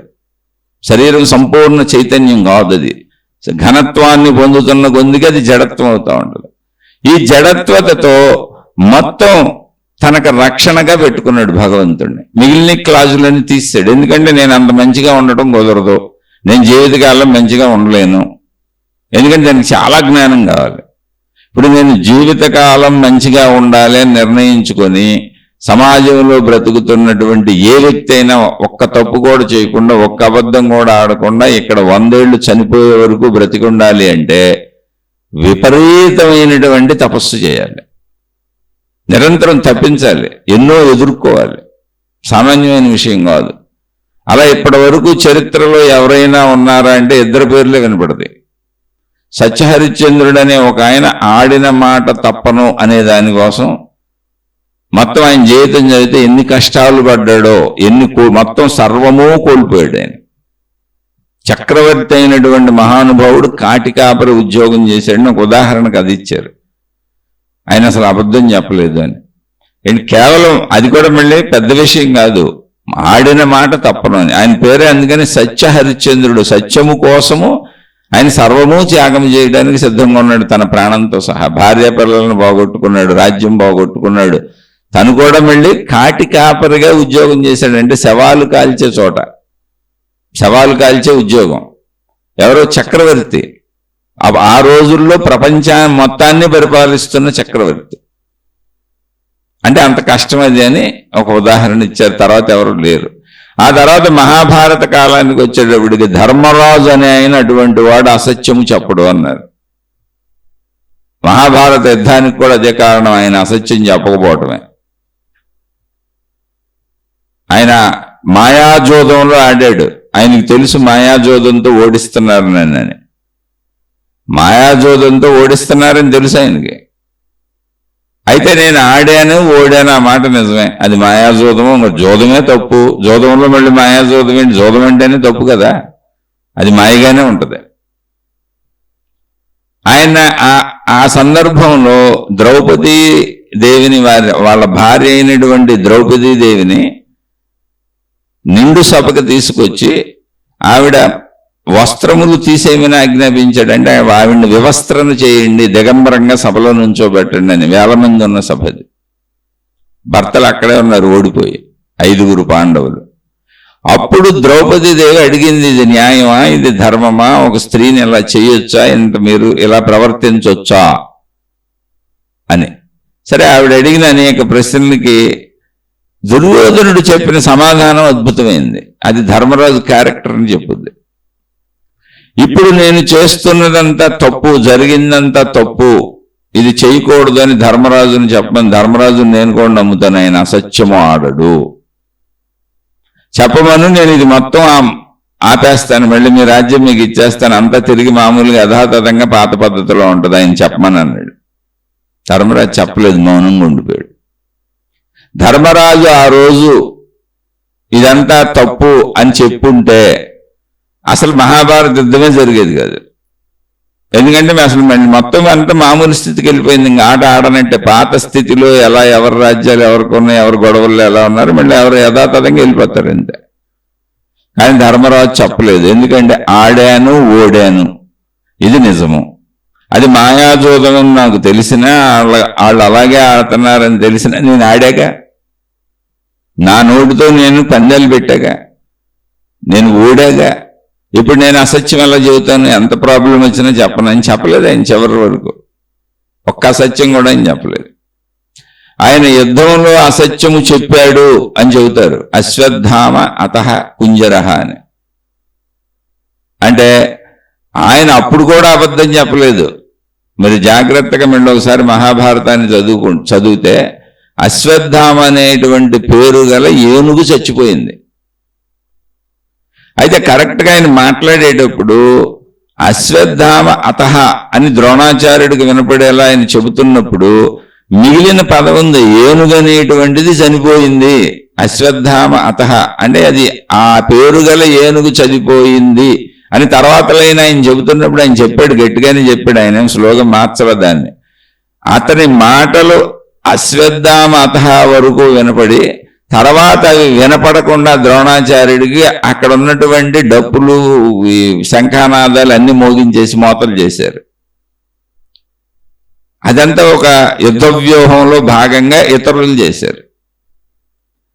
అది నిజమని ద్రోణాచార్యుడు అనుకున్నాడు అంటారు. కానీ అశ్వత్థామకు అసలు మరణమే లేదనే విషయం తన తండ్రి అయిన ద్రోణాచార్యుడికి ముందే తెలుసు. అశ్వత్థామ చిరంజీవి, ఆయనకి మరణం లేదనే విషయం తెలుసు ఆయనకి. కానీ ఎవరైనా సరే తన కొడుకు చావును కోరుకునే అంత స్థితికి పరిస్థితులు వచ్చినప్పుడు ఇంక యుద్ధాలు చెయ్యను అనేటువంటిది ఆయన మనస్తత్వం ఒక తండ్రిగా. తన కొడుకును చావును కోరుకునే అంత స్థితి ఎందుకు వస్తుంది? ధర్మంగా బతుకుతున్నప్పుడు ధర్మపరాయణుల హృదయంలో అంత బాధ కలుగుద్ది. అది లాజికల్గా హ్యూమన్ సైకాలజీని అక్కడ చూసుకోవాలి మనం. అందువలన ఆయన అస్త్ర సన్యాసం చేశాడు. ఎందుకంటే వాళ్ళకి తెలుసు అధర్మం వైపు పోరాడుతున్నామని. ఇక తన కొడుకు పేరు వచ్చి ఒక బాధ కలిగింది, చనిపోయాడు అని. అశ్వత్థామ చావును కోరుకునే అంత స్థితిలో అక్కడ మనుషులు ఉన్నారు, వదిలేశాడు ఆయన. సరే, అది స్టోరీ ఏదో నాకు తోచింది నేను చెబుతాను, ఇంకోళ్ళకి తోచింది ఇంకోళ్ళు చెబుతారు. ఇక్కడ ధర్మరాజు అబద్ధం ఆడడం అనేది మనకి చరిత్రలో చూపించారు. ఇలా చాలా అరుదుగా ఉంటాయి. అలా ఒక సత్యం మీద ఒక తప్పు చేయకుండా, మోసం చేయకుండా, అన్యాయం చేయకుండా, చెడు చేయకుండా ధర్మంగా మంచిగా జీవించాలి అంటే ఒక సత్యహరిశ్చంద్రుడు ఎన్ని పోట్లు పడ్డాడు, ఒక ధర్మరాజు పాండవులు ఎన్ని కష్టాలు పడ్డారు, ఎదుటి వాళ్ళు ఎన్ని ఇబ్బందులు పెడతారు, అవన్నీ ఎంతకాలం భరించాలి, ఎప్పుడు రక్షణ వస్తుంది అనే దానికి కూడా మనకు అనేక పురాణ గాథలు, ఇతిహాసాలు, చరిత్రలు ఇవన్నీ రాసి చూపించారు. ఈ సాహిత్యం అంతా మహాత్ములు అందించారు. అందుకని ఇక్కడ క్లాజ్ పాయింట్లు మర్చిపోకూడదు. ఏంటంటే నువ్వు మంచిగా ఉంటే ఎంత కోల్పోయావో అంతే పొందుతావు, నీకు ఎంత ఇబ్బంది కలిగిందో అంతే పొందుతావు. అది బ్యాలెన్సింగ్ థియరీ, అది సృష్టిలోనే ఉంది, ఈక్వలెంట్ థియరీ. Balancing theory. నువ్వు ఎంత పోగొట్టుకున్నావో అంతే ఈక్వల్గా పొందుతావు, నువ్వు ఎంత పొందావో అంత ఈక్వల్గానే పోగొట్టుకుంటావు. నువ్వు ఏ రిలేషన్లో అయినా చూడండి, మీరు ఇప్పుడు మీ జీవితంలో ఈక్వలెంట్ థియరీ అనే దాన్ని ఒకసారి పరిశీలించుకోండి. మీ జీవితంలో మీరు ఎవరి దగ్గరైనా సరే ఇవ్వకుండా పొందలేరు. అయితే మీరు ఇచ్చింది ప్రేమ అయి ఉండొచ్చు, మీరు పొందింది ఇంకోటి అయి ఉండొచ్చు. మీరు ఇచ్చింది డబ్బు అయి ఉండొచ్చు, బదులుగా మీరు పొందింది ఇంకోటి అయి ఉండొచ్చు. కానీ ఇవ్వకుండా పొందడం కుదరదు, అంత సమతూకం ఉంది అక్కడ. ఇప్పుడు మనం చూడండి, వృత్తి వ్యాపార ఉద్యోగాల ద్వారా ధన సంపాదన చేసి మనకు కావలసిన వస్తువులన్నింటికి ధనాన్ని సమానత, వాళ్ళు పెట్టిన రేట్ ఏదో ఒకటి ఉంటుంది, ఆ సమతూకపు ధనాన్ని చెల్లించి వస్తువులు తెచ్చుకుంటున్నాం. కుటుంబ సభ్యుల మధ్యనంతే. ప్రేమానురాగాలు ఇచ్చిపుచ్చుకోవడంలో సమతూకం దెబ్బతిందనుకోండి, అంటే భర్త ఎక్కువ ప్రేమిస్తాడు, భార్య తక్కువ ప్రేమిస్తుంది అనుకోండి, అక్కడ ఘర్షణ ఉంటుంది. ఏదో ఒక రోజుకి భార్య భర్త ప్రేమను పూర్తిగా పోగొట్టుకుంటుంది. ఇప్పుడు భార్య ఎక్కువ ప్రేమిస్తుంది, భర్త తక్కువ ప్రేమిస్తాడు అనుకోండి, ఖచ్చితంగా సమతూకపు వేరియేషన్ ఒకటి ఉంటుంది. ఏదో ఒక రోజుకి భార్య భర్త ప్రేమను పోగొట్టుకుంటుంది, భర్త భార్య ప్రేమను పోగొట్టుకుంటాడు. అలా స్నేహితులైన, అన్నదమ్ములైన, అక్క చెల్లెలైన, తల్లిదండ్రులు, బిడ్డలైన ఎవరైనా సరే ఏదో ఒక రోజుకి నువ్వు దాన్ని పూర్తిగా పోగొట్టుకుంటావు. అయితే ఈ పోగొట్టుకున్న వాళ్ళల్లో ఎవరు దురదృష్టవంతులు, ఎవరు అదృష్టవంతులు అనేది అదే చెప్పింది, దైవ సహాయం ఉంటుంది. ఆ దైవ సహాయం అని ఎందుకు చెప్పారు? బయట దేవుణ్ణి చూపించారు కాబట్టి. కానీ అసలు సృష్టిలో ఉన్న ఈక్వలెంట్ థియరీ లా అది. సృష్టిలో ఉన్నటువంటి సృష్టి సూత్రమే అది. కానీ సృష్టి శక్తిలో ఆ సూత్రము నడుస్తుంది అనడానికి నువ్వు సృష్టి సూత్రము, జ్ఞానము, ఆత్మజ్ఞానము, ప్రాణశక్తి, ఆత్మశక్తి, ఈ జ్ఞానం చదవట్లేదుగా, నువ్వు ఆధ్యాత్మిక చదువు చదవలేదుగా, నీకు శక్తి అంటే అర్థం కావట్లేదుగా. అందుకని అదే శక్తిని దేవుడుగా, దేవతగా పరిమిత రూపాలలో నీకు మతాల పేరు మీద, మార్గాల పేరు మీద, నర్సరీ పిల్లోడికి స్కూల్ స్టార్ట్ చేసినట్టుగా నీకు ఆధ్యాత్మిక చదువుని అక్కడ స్టార్ట్ చేశారు. కాబట్టి రక్షణ అన్నప్పుడు మళ్ళీ నీకు దీనికి తగ్గోళ్ళు, మన బుద్ధికి తగ్గోళ్ళు తయారైపోయారు. ఏంటి? దేవుడు రక్షించేస్తాడు, కాపాడేస్తాడు. ఇదే మత ప్రచారం, ఇంకోటి ఏం లేదు అక్కడ. మొత్తం అన్నిటి నుంచి రక్షించేస్తాడు. రోజుకి సభలు పెట్టేస్తున్నారు, ఇంకా వాళ్ళకేం పని లేదు, ఇదే వృత్తిగా పెట్టుకున్నారు. మామూలు వృత్తి వ్యాపార ఉద్యోగాలు చేసేవాళ్ళు వాటికెళ్ళి పనిచేసి డబ్బు సంపాదించుకోవాలి. వీళ్ళు ఇప్పుడు డబ్బు సంపాదనకి మనుషులలో ఉన్నటువంటి రక్షణ అవసరము అనేటువంటి ఒక బలహీనత ఏదుందో అందులో క్లాజులు మర్చిపోయి, అంటే నేను మంచిగా జీవిస్తే నాకు ఎంత నష్టం జరిగిందో అంత రక్షణ మాత్రమే ఉంటుంది, అది కూడా మంచిగా జీవిస్తే.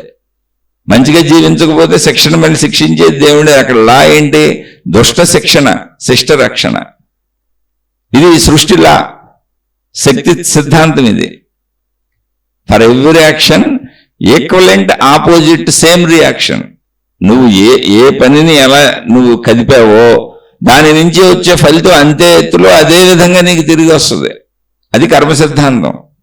నువ్వు చేసింది ఎలా ఏం చేసావో అంత ఎత్తులో నువ్వు దాన్ని అనుభవిస్తావు. అయితే అనుభవించేది నువ్వు యాజ్ ఇట్ ఈజ్గా ఉంటుందా అంటే అది ఇంకోలా ఉండొచ్చు. ఇప్పుడు నువ్వు ఒక స్త్రీని బాధ పెట్టి ఉండొచ్చు, ఊరికి అనుకుందాం. అంటే నువ్వు ఒక స్త్రీని భార్యగానో లేకపోతే బయట ఇంకొకటో ఇంకో రకంగా బాధ పెట్టావు అనుకుందాం. ఉదాహరణకి చెబుతున్నా, ఏదో ఒకటి బాధ పెట్టావు, గాయపడిన మనసులో ఉన్నాయి, నీ వలన ఒక స్త్రీ హృదయం గాయపడింది. ఓకే, ఇప్పుడు సేమ్ నీకు మళ్ళీ అది ఎలా రిపీట్ అయ్యి రావాలి? ఒక స్త్రీని బాధ పెడితే నీ స్త్రీని ఎవరన్నా బాధ పెడతారా? అంటే ఇక్కడ మన ఇంట్లో మన స్త్రీ అనారోగ్యవంతురాలు అయిపోయి అంత బాధను మనం అనుభవించవచ్చు. అదేంటండి, అక్కడెవరో స్త్రీని బాధ పెడితే ఈవిడికి అనారోగ్యం ఇవ్వటం దేవుడు తప్పు కదండి. ఈ అనారోగ్యం ద్వారా ఇతను బాధపడటం అనేది తప్పు కదండి. అతను బాధపడవచ్చు కానీ ఈవిడికి అనారోగ్యం ఇవ్వకూడదు కదండి. అంటే కర్మ సిద్ధాంతం మొత్తం యూనివర్స్ని బేస్ చేసుకొని ఉంటుంది, ఒక ఇద్దరిని బేస్ చేసుకొని ఉండదు, ఇద్దరి మధ్య జరిగేదాన్ని బట్టి ఉండదు. అనారోగ్యాలు అనుభవించవలసినటువంటి కర్మలో ఉన్న స్త్రీ నీకు భార్యగా వస్తుంది. కాంబినేషన్ కలుపుకుంటూ వెళ్తుంది అది యూనివర్సల్ ఎనర్జీ మొత్తం ఒకటే. అది కర్మ సిద్ధాంతం. లేదు, ఇలా కాదు, నీకు కూతురు పుడుతుంది, నీ కూతురుకి వివాహం చేస్తావు, నిరంతరం నీ కూతురు బాధలకు లోనవుతూ ఉంటుంది, లేదా పుట్టిన కాడి నుంచి బాధలకు లోనవుతూ ఉంటుంది. అలా నువ్వు మరలా ఒక స్త్రీ ద్వారా బాధను పొందుతూ ఉంటావు. లేదు, ఇది కూడా కాదు, మొత్తం నీ ఆర్థిక స్థితిగతి నాశనం అయిపోద్ది. మొత్తం కుటుంబాన్ని పోషించుకోవడానికి నువ్వు నానా బాధలు పడుతుంటావు. అంటే నీ వలన ఎవరు ఎంత బాధపడ్డారో అంత బాధని నువ్వు ఈక్వలెంట్ గా అనుభవించడానికి ఎన్ని రకాల మార్గాలు ఉన్నాయో అన్ని రకాల్లో జరగచ్చు. స్త్రీది స్త్రీతోనే జరగాలని లేదు. అది ఈక్వలెంట్ థియరీ అంటే ఇక్కడ. అలా నువ్వు ఇచ్చిందైనా అంతే. నువ్వు మేలు చేసావు, పుణ్యం చేసావు, సహాయం చేసావు, తిరిగి అది నీకు అందేటప్పుడు ఈక్వలెంట్ థియరీలో, సృష్టి నియమంలో శిష్ట రక్షణ ఒకటి ఉందిగా ఇక్కడ. ఈక్వలెంట్ థియరీలో నువ్వు చేసిన మేలు మంచి నీకు తిరిగి వచ్చేటప్పుడు ఎన్ని రకాలుగా అది తిరిగి వచ్చే అవకాశాలు ఉందో ఆ అవకాశాలను బట్టి నీకు వస్తుంది. నీ నిర్ణయం నా నిర్ణయం కాదు. నేను ఈ పుణ్యం చేశాను కాబట్టి దాన్ని ఎలా ఇవ్వండి అని అడగడానికి లేదు. ఆ పుణ్యమునకు తగ్గట్టుగా అది ఎలా రావాలో అలా వస్తుంది. అది ఎన్ని రకాలుగా వచ్చే అవకాశం ఉందో, ఒక మనిషి ఎన్ని రకములుగా సుఖభోగములు పుణ్యములు అనుభవించవచ్చో, ఒక మనిషి ఎన్ని రకములుగా పాపములు కష్ట నష్టములు అనుభవించవచ్చో ఆ బేసిస్ మీద వస్తుంది. కానీ ఎంత వస్తుంది అంటే ఎంత పుణ్యం చేసావో అంతే వస్తుంది. సమతూకం. కిలో పుణ్యం చేస్తే కిలో సుఖభోగాలే వస్తాయి. కిలో పాపం చేస్తే కిలో పాపమే అనుభవిస్తావు. నువ్వు అలా ఊరిని కిలోల్లో పోల్చి చెప్పానండి. అయితే ఈ వేరియేషన్ మనకు తెలియదు కనుక మనం అది కనిపెట్టలేం. అదేంటంటే నేను ఎవరో ఫలానా వాడిని మోసం చేశాను, నేను ఎక్కడ మోసపోయాను, నేను అసలు మోసపోలేదు, నా జీవితంలో అసలు నాకు మోసమే జరగలేదు అంటాడు. నాకు అసలు మోసం జరగలేదు, నేను ఫలానా వాడిని మోసం చేశాను, చాలా పెద్ద ఎత్తున మోసం చేశాను, నాకు అధికారం యంత్రాంగం అన్నీ ఉన్నాయి, బలం ఉంది, అందుకని ఆడు నన్నేం పీకలేకపోయాడు, నేను ఎక్కడ మోసపోయాను అంటాడు. నువ్వు అసలు మోసపోలా. ఆ వ్యక్తిగా అతను మోసపోయినట్టు కూడా కనపడదు. అందుకే చాలా మంది ఏమండే చెడ్డోళ్ళందరూ బ్రహ్మాండంగా బతుకుతున్నట్టు కనపడుతున్నారు అంటారు. బయటికి కనపడుతున్నారు నాయన, బయటికి కనపడుతున్నారు. కానీ అతని కొడుకు పనికి రాకుండా పోయాడు. ఆడికి చదవడు, ఆడికి ఏ ఉద్యోగం రాదు, ఆడు రోడ్లమ్మడి తిరుగుతాడు. కానీ మంచోడే, చదువు రాదు, రోడ్లమ్మడి తిరుగుతాడు. ఆడు బుద్ధి ప్రచోదయాత్. అంటే నీ కొడుకు చెడిపోతే, ఒక పనికిరాని వాడైతే నువ్వు మానసికంగా ఎంత వ్యధన అనుభవించి ఆ మోసపూరిత చర్యకి ఎంత సమతూకం అవుతుందో. అంటే నువ్వు ఎవరో మోసం చేసి వాడి దగ్గర ఒక లాభం పొందేవి, ఆ లాభం ఎవరికి ఇస్తావు? నువ్వు అనుభవిస్తావు, నీ పిల్లలకి ఇస్తావు. ఇప్పుడు ఆ పిల్లలు పొందవలసిన లాభంలోంచి కట్ చేస్తాడు, నువ్వు ఇచ్చేదే కదా. ఇప్పుడు నీ ఆస్తిపాస్తులు మిగిలితే పిల్లకే ఇస్తావు. అందుకని అసలు ముందే ఆడిని సంపాదన లేనిగా చేస్తాడు. అంటే నువ్వు ఆల్రెడీ కొట్టేసింది, బ్యాలెన్స్ సరిపోద్ది. ముందే ఆయన్ని అసమర్థుడిగా చేస్తాడు. ఇది సృష్టి లెక్క. అంటే ఇక్కడ మనం దేవుడిని బయట పెట్టుకున్నాం కానీ సృష్టి సూత్రం ఇంతే. సృష్టి ప్రణాళిక మొత్తం నువ్వు ఇక్కడ ఎలా కదిపావో అది ఆల్రెడీ ఇంకో చోట కదిలిపోద్ది. నువ్వు గమనించడం చాలా కష్టంగా ఉంటుంది. లేదు నీదంతా బాగానే ఉంటుంది. ఒక మందబుద్ధి గల మనవడో మనవరాలు పుడతారు. ఇక నీ భరించలేని మానసిక వ్యధ నీకు, నీ కుటుంబానికి. ఎందుకంటే ఆ మోసపూరిత డబ్బుతో బతికిన బ్యాచ్ కదా మీరందరం. ఇలా ఎన్ని రకాలు ఉంటాయో తెలీదు. నేను అనేది ఒక ఉదాహరణ చెబుతున్నా. ఈక్వలెంట్ థియరీ కరెక్ట్గా తూకం వేసి ఇచ్చేస్తుంది. అందుకని ఇక్కడ మీరు మతాలను నమ్మినా, గురువులను నమ్మినా, దేవుడిని నమ్మినా, మహిమను నమ్మినా, మాయను నమ్మినా మీ జీవితాన్ని ఒక్కసారి చూసుకోండి అని చెబుతున్నాను నేను. మీరు అద్భుతాలు ప్రకటించవచ్చు, మతాల తరపున ప్రజలకు చెబుతూ ఉండొచ్చు, మీరు గురువులను నమ్మొచ్చు, మతాలను నమ్మొచ్చు, దేవుని నమ్మొచ్చు, దేవతలను నమ్మొచ్చు, తప్పు లేదు, నమ్మాలి కూడాను. కానీ వాళ్ళు చెబుతుందంత దుష్ట శిక్షణ, శిష్ట రక్షణ ఫిలాసఫీ అంతే తప్ప ఉచితంగా నీకు రక్షణ ఏమీ లేదు. పాలసీ కట్టకుండా, ఇన్సూరెన్స్ పాలసీ కట్టకుండా, మనకు వాళ్ళు ప్రీమియంలు చెల్లించకుండా, మనకి ఏదైనా ప్రాబ్లం వచ్చినప్పుడు, జబ్బు వచ్చినప్పుడు, చచ్చిపోయినప్పుడు మనకి ఎందుకు ఇస్తారు వాళ్ళు? మీరు ఏదో ఒకటి హెల్త్ ఇన్సూరెన్స్ కట్టుకుంటే అనారోగ్యాలు వచ్చినప్పుడు ఇస్తారు. అది కూడా రెగ్యులర్గా మీరు ఆ ప్రీమియంలు కడుతూ ఉండాలి. లేదు మీరు డెత్ క్లెయిమ్స్ పెట్టుకుని ఇన్సూరెన్స్ పాలసీలు పెట్టుకుంటే మీరు చనిపోయిన తర్వాత మీ వాళ్ళకి ఇస్తారు. కానీ అసలు మీరు పాలసీని బీమానే చేయకపోతే, పాలసీ కట్టకపోతే, మీ జీవితానికి మీరు ఒక బీమా ఏదో ఒకటి చేసుకోకపోతే మీకు హెల్త్ ఇన్సూరెన్స్ ఎందుకు వస్తుంది? మీకు డెత్ అయితే మీ వాళ్ళకి ఎందుకు వస్తుంది? రాదు. మీరు బీమా చేసి ఉండాలి. బీమా చేసి ఉండడం అంటే నువ్వు ధర్మంగా బతకడం. ఫస్ట్ పాయింట్, మంచిగా బతకడం.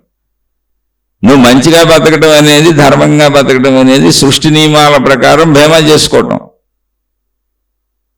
అది లైఫ్ ఇన్సూరెన్స్, అది సృష్టి నియమం ప్రకారం. కాబట్టి అలా బీమా చేసినప్పుడు ఎంత ఇస్తారు? నీకు హెల్త్ ప్రాబ్లం వస్తే నువ్వు బీమా కట్టిన దాన్ని బట్టి నీకు వచ్చిన హెల్త్ ప్రాబ్లంని బట్టి ఎంత ఇవ్వాలో చూసి అంతే ఇస్తారు. అంతకంటే ఎక్కువ ఇన్సూరెన్స్ కంపెనీలు ఇవ్వవు నీకు. అలాగే నువ్వు చనిపోయినప్పుడు నువ్వు చేసిన బీమాని బట్టి ఎంత ఇస్తావనేటువంటి అష్యూరెన్స్ నువ్వు కట్టింది ఎంత చెప్పారో, నువ్వు ఎంత పాలసీ తీసుకున్నావో అంత మొత్తమే నీ వాళ్ళకి వస్తుంది నువ్వు చనిపోయినాక. అంతకంటే ఎక్కువ ఎవరెవరు.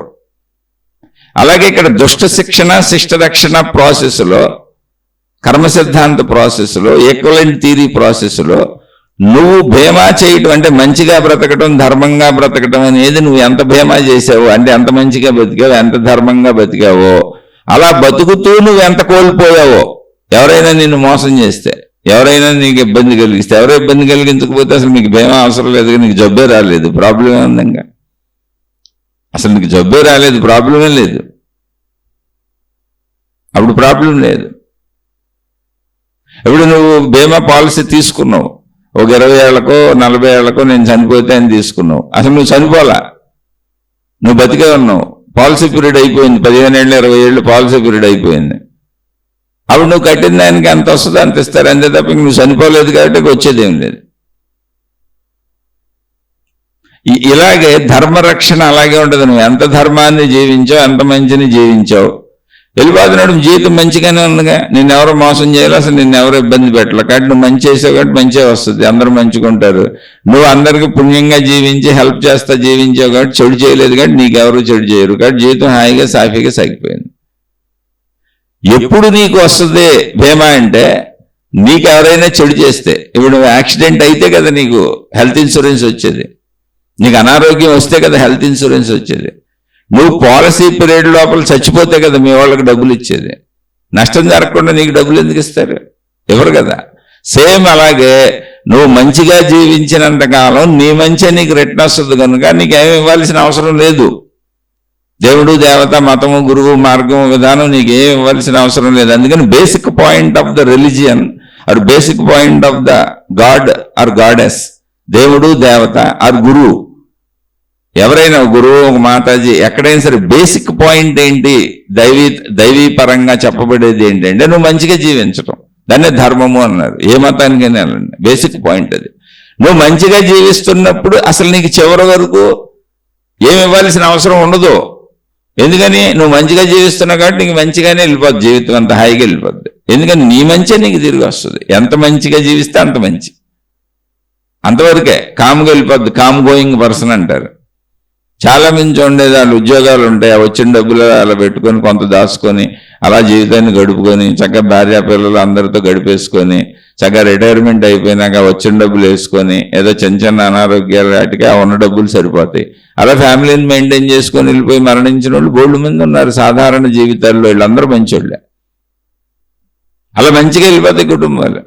నీకు బీమా ఎప్పుడు వర్తిస్తుంది? దేవుడిచ్చినటువంటి అష్యూరెన్స్, దుష్ట శిక్షణ శిష్ట రక్షణ, ఈక్వలెంట్ థియరీ, రక్షింపబడతావు అనేది ఎప్పుడు వర్తిస్తుంది బీమా థియరీ నీకు అంటే నువ్వు మంచిగా వెళుతుంటే నీకు ఎవరైనా అన్యాయం చేసినప్పుడు, అంటే యాక్సిడెంట్ అయింది లేదా అనారోగ్యం వచ్చింది, అప్పుడు నువ్వు ఆల్రెడీ పాలసీ తీసుకొని ఉన్నావు కాబట్టి నువ్వు హాస్పిటల్లో జాయిన్ అయ్యావు కాబట్టి హాస్పిటల్కి ఎంత ఖర్చులైందో అంత బీమా కంపెనీ నీకు చెల్లిస్తుంది. అది కూడా నువ్వు కట్టిన పాలసీని బట్టి మొత్తం చెల్లించాలా, 75% ఇవ్వాలా, 50% ఇవ్వాలని నువ్వు కట్టిన పాలసీని బట్టి. అలా నువ్వు ఎంత ధర్మంగా ఎంత మంచిగా బతుకుతున్నావు అనే దాన్ని బట్టి నీకు రిటర్న్ వచ్చేది ఉంటుంది. అక్కడ తెలుసుకోవాల్సింది అది. ఇప్పుడు సత్యహరిశ్చంద్రుడు అనే ఆయన సంపూర్ణ మంచిగా బతికాడు. మంచిగా బతికిన వాళ్ళు చాలా మంది ఉంటారు, కానీ సత్యహరిశ్చంద్రుడి పేరు ఎందుకు ఉందంటే మంచిగా బతకటంలో అసలు హైయెస్ట్. కొద్ది మంచి కాదు, అసలు చెడు అనేది లేదు. మాట తప్పను ప్రాణం పోవచ్చు అన్నాడు. అందుకని ఆయన మొత్తం ఆయనకి తిరిగిచ్చేశారు. జస్ట్ ఊరికనే నీకు పరీక్ష పెట్టామయ్యా, నువ్వేం కోల్పోలేదు, అసలు నీ రాజ్యం అలాగే ఉంది, అన్ని అలాగే ఉంది, మాకెందుకు అయ్యి. పైగా ఇప్పుడు నీకు ఒక శాశ్వత కీర్తిని కూడా ఇస్తున్నాం. ఏంటంటే సృష్టి ఉన్నంతకాలం సత్యము అనే దాని మీద నిలబడిన వాడు ఎవరయ్యా అంటే సత్యహరిశ్చంద్రుడే అనేటువంటి కీర్తి నువ్వు నీతోనే ఉంటుంది. సత్యానికి నువ్వే బ్రాండ్ అంబాసిడర్వి ఎప్పటికైనా అని ఆయనకు ఓ ట్యాగ్ లైన్ కూడా ఇచ్చారు. ఎందుకంటే లేరు నిజంగా ఎవరు మరి తర్వాత అక్కడ దాకా రీచ్ అయిన వాళ్ళు లేరు, అంతకుముందు రీచ్ అయిన వాళ్ళు లేరు. ఏం దేవుళ్ళు దేవతల గురించి చెప్పినటువంటి అనేక పురాణ గాథలు ఇతిహాస చరిత్రలు రచించిన రచించినటువంటి వాళ్ళు మహాత్ములు కూడా ఎక్కడో చోట దేవుళ్ళు కూడా బొంకింది, లౌక్యం ఉపయోగించింది, తెలివి ఉపయోగించింది కూడా చెప్పారు. కానీ సత్యహరిశ్చంద్రుడు లేదు. అలాగే ధర్మరాజు చరిత్రలో అలాగే మిగిలిపోయాడు. ఆయన కూడా నేను అసత్యమానని ఎన్నుకోల్పోయినా. అందుకని నువ్వు ఎంత మంచిగా ఉన్నావు, ఎంత ధర్మంగా ఉన్నావు అన్న దాన్ని బట్టి నువ్వు తిరిగి పొందేది ఉంటుంది. ఆ తిరిగి పొందే తీరుని కరెక్ట్గా తెలుసుకోవాలి. కాబట్టి నువ్వేదో మతాల మత్తులోనో, గురువులు, మత ప్రచారకులు మార్గాల మత్తులో నేను మాయా మహిమలు అద్భుతాలు జరిగిపోతున్నాయని ఒక మత్తులోకి వెళ్ళిపోయావు అనుకో, అది నీది గుంపు మనస్తత్వము అంటారు. నీకు ఏ మేలు చేయదు. కావాలంటే మీరు గురువులతో ఉండేవాళ్ళు, మతాల్లో ఉన్నవాళ్ళు, మత పెద్దలు వెనక తిరిగేవాళ్ళు, లేదా మత పెద్దలుగా ఉన్నవాళ్ళు ఎవరినైనా, గురువులు మహాత్ములు ఎవరినైనా చూడండి, వాళ్ళని అనుసరించే వాళ్ళని చూడండి, ఆ నడుపుతున్నటువంటి నాయకులు నాయకురాలు నాగమ్మలు ఎవరినైనా చూడండి, వాళ్ళ జీవితాలలోనూ శరీరపరమైనటువంటి అన్ని రకాల ఇబ్బందులు ఉన్నాయి. ఒక మనిషికి ఎన్ని ఉంటాయో అన్నీ ఉన్నాయి. ఎవరికి? నాయకులకి ఉన్నాయి, నడిపే నాయకులకే ఉన్నాయి, నడుపుతున్న నాయకురాలు నాగమ్మలకే ఉన్నాయి, వాళ్ళని అనుసరిస్తున్న సమూహాలకే ఉన్నాయి, అన్ని మతాలలో అని చెబుతున్నా. మళ్ళీ నేను ఇది నువ్వు పరిశీలించుకో.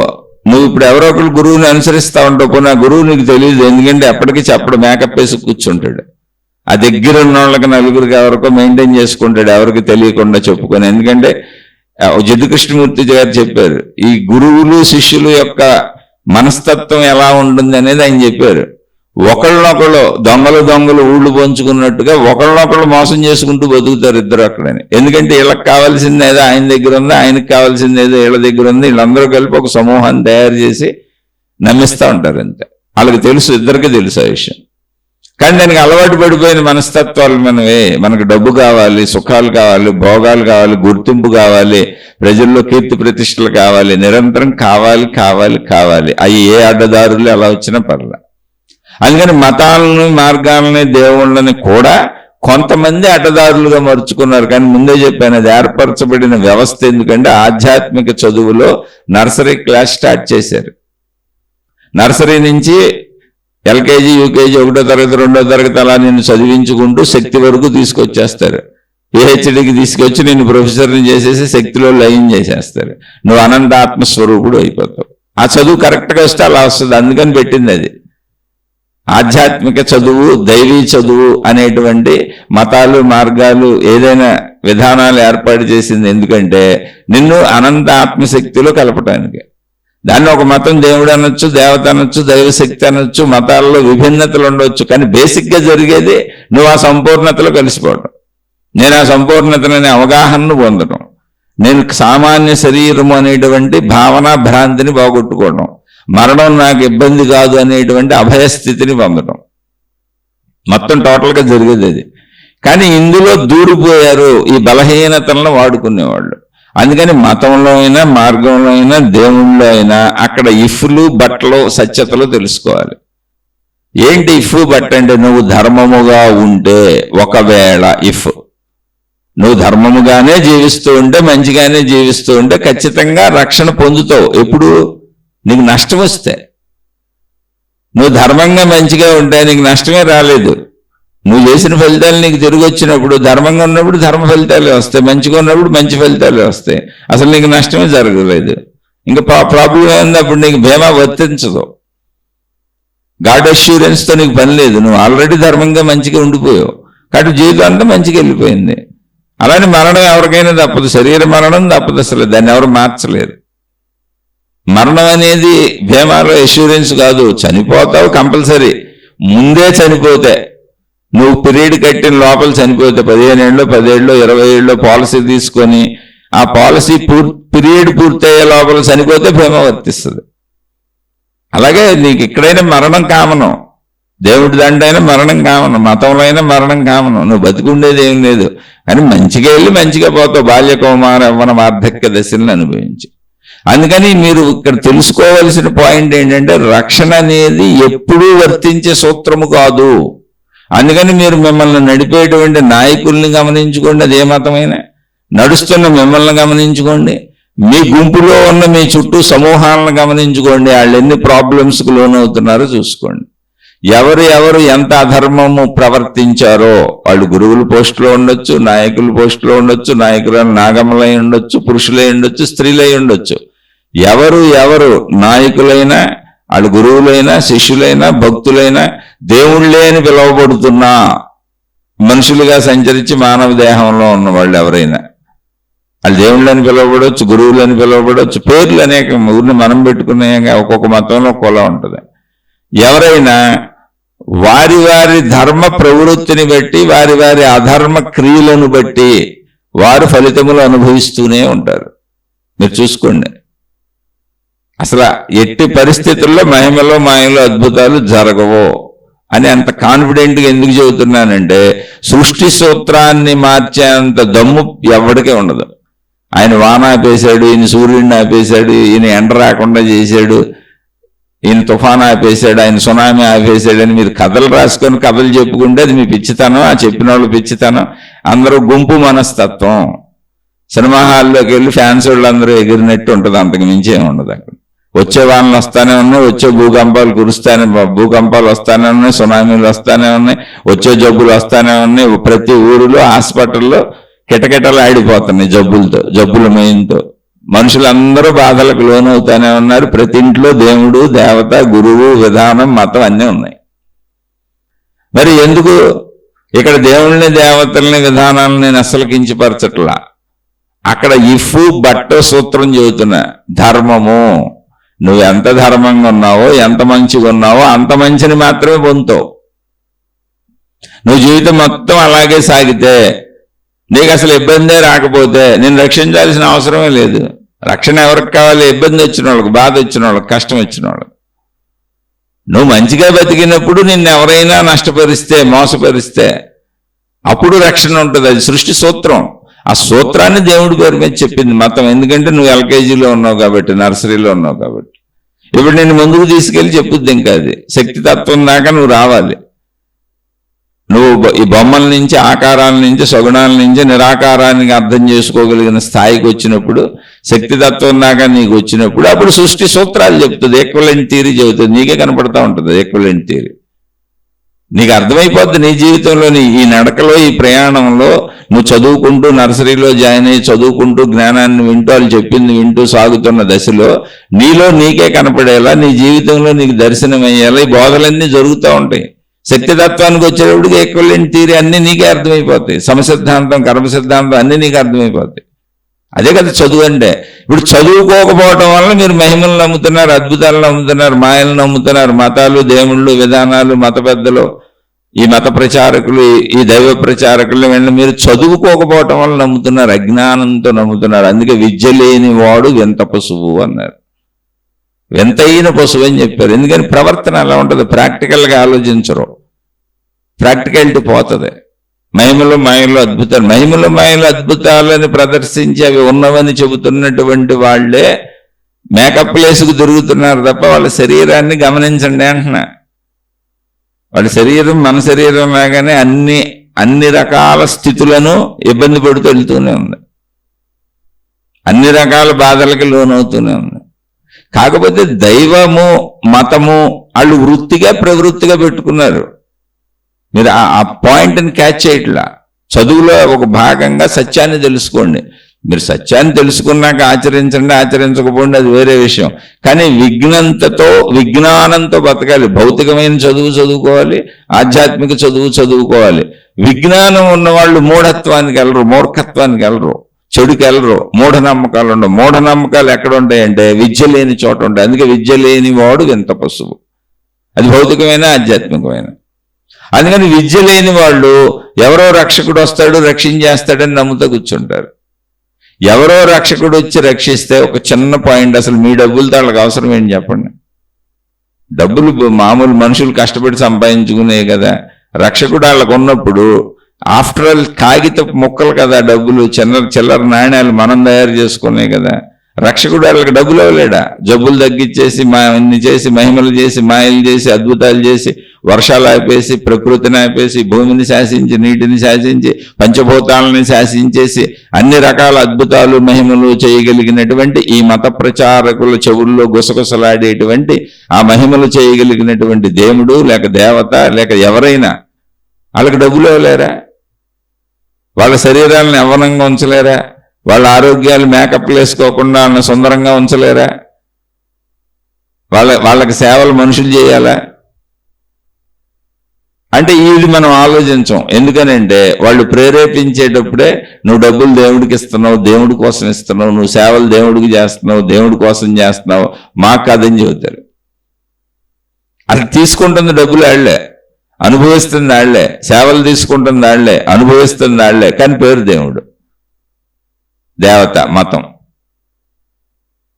ఇక్కడ తప్పంట్ల నేను ఆ మతాన్ని నిలబెట్టండి, ఆ ప్రార్థనాలయాలు నిలబెట్టండి, ఆ దేవుళ్ళు దేవతల వ్యవస్థను నిలబెట్టండి, దానికి అవసరమైతే డబ్బులు ఇవ్వండి, తప్పులేదు. కానీ అది చదువు కోసం, విజ్ఞానం కోసం, మూఢత్వంతో కాదు, మూర్ఖత్వంతో కాదు, మహిమలు మాయలు అద్భుతాల కోసం కాదు. నిన్ను నర్సరీ నుంచి ఎల్కేజీ యూకేజీ 1, 2, 3 తరగతుల నుంచి అలా నడిపించుకుంటూ చదివించుకుంటూ ఆధ్యాత్మికతలో అనంత ఆత్మశక్తి వరకు నిన్ను తేవటానికి కొంతమంది మాస్టర్లు కావాలి. ఆ మాస్టర్లు అదే వృత్తిగా పెట్టుకున్నారు, అవే మతాలు, మార్గాలు, విధానాలు, పద్ధతులు. అలా నిజమైన మాస్టర్లు వెళ్తా ఉంటారు. వాళ్ళకి మరి వాళ్ళు ఎలా బతకాలి? అందుకని వాళ్ళకి అన్నీ కావాలి కనుక మనం ఫీజులు కట్టాలి. మనం కట్టే ఫీజులే దక్షిణలు, మనం చేసే సేవలే ఫీజులు. డబ్బులు లేని సేవలు చేస్తారు, లేదా 2 చేయగలిగిన వాళ్ళు 2 చేస్తారు, చేయండి. కానీ ఎలా? మహిమలు మాయలు అద్భుతాలు నమ్ముతూ కాదు. వాళ్ళు మాస్టర్లు, మనం పిల్లలు అంతే. మాస్టర్ కూడా మనలాంటి మనకు ముందు చదువుకున్నాడు అంతే. అక్కడేం మహిమల్లో మాయల్లో అద్భుతాలు లేవు. నేను ఆధ్యాత్మిక చదువుకుంటున్నా, దానికి ఫీజులు కడతాను. అది ఎందుకు? నాలో జ్ఞానాన్ని పెంచుకోవటానికి, నాలో జ్ఞానాన్ని నింపుకోవటానికి.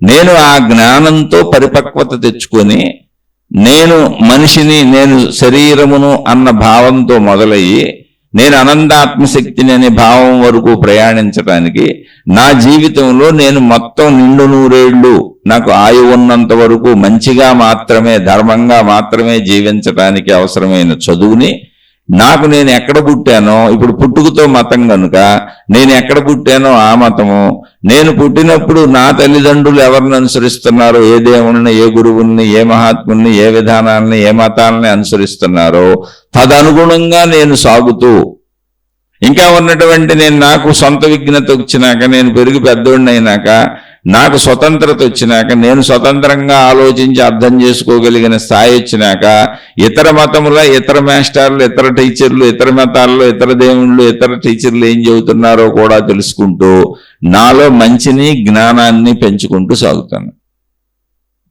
అలా నేను శక్తి తత్వాన్ని తెలుసుకుంటాను.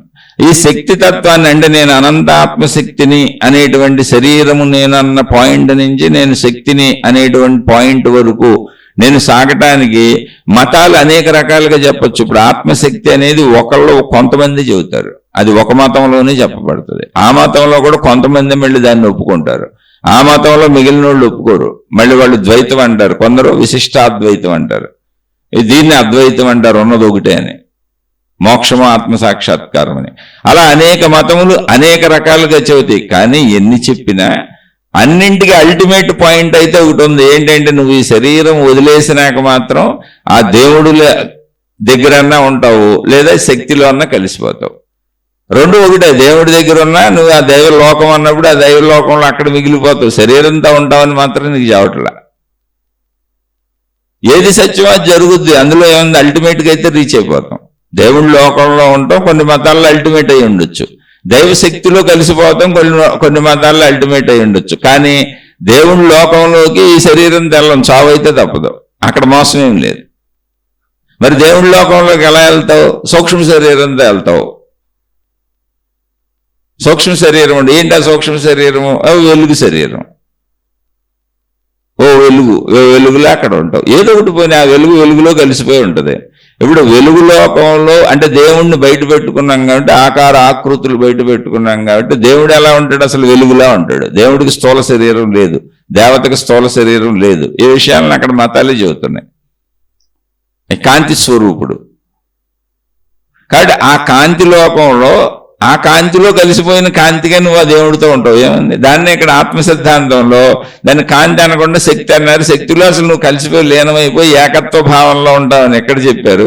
అక్కడ కాంతి లోకంలో ఆ దేవుడు కాంతి శరీరంతో ఉంటాడు, నువ్వు కూడా కాంతి శరీరంతో ఉంటావు అని. కాంతులు విడిగా ఎక్కడ ఉంటాయి? సూర్యకాంతి అనేక రకాలుగా ఉందా? కాంతి అంతా కలిసిపోయే ఉంటుంది. కానీ నీకు రూపభావంలో చెబుతున్నారు కంటే ఆ లోకంలో ఉన్నారంట. కాంతి లోకంలో కాంతితో కలిసిపోయి పోని దైవభావంతో జీవభావంతో ఉంటావు. ఏమైంది? అల్టిమేట్ అయితే రీచ్ అయిపోయింది. ఇక్కడ అల్టిమేట్ కాదు ఈ శరీరం అని చెబుతుంది. నువ్వు ఇక్కడ మంచిగా ఉండాలని చెబుతుంది. ఆ అల్టిమేట్ని చేరటానికి ఇది చదువు. ఆ చదువు అలాగే సాగుతూ ఉంటే ఖచ్చితంగా నువ్వు ముందుకు వెళ్ళొచ్చు, ఎవరితో అయినా వెళ్ళొచ్చు. అందుకని చదువుకోండి.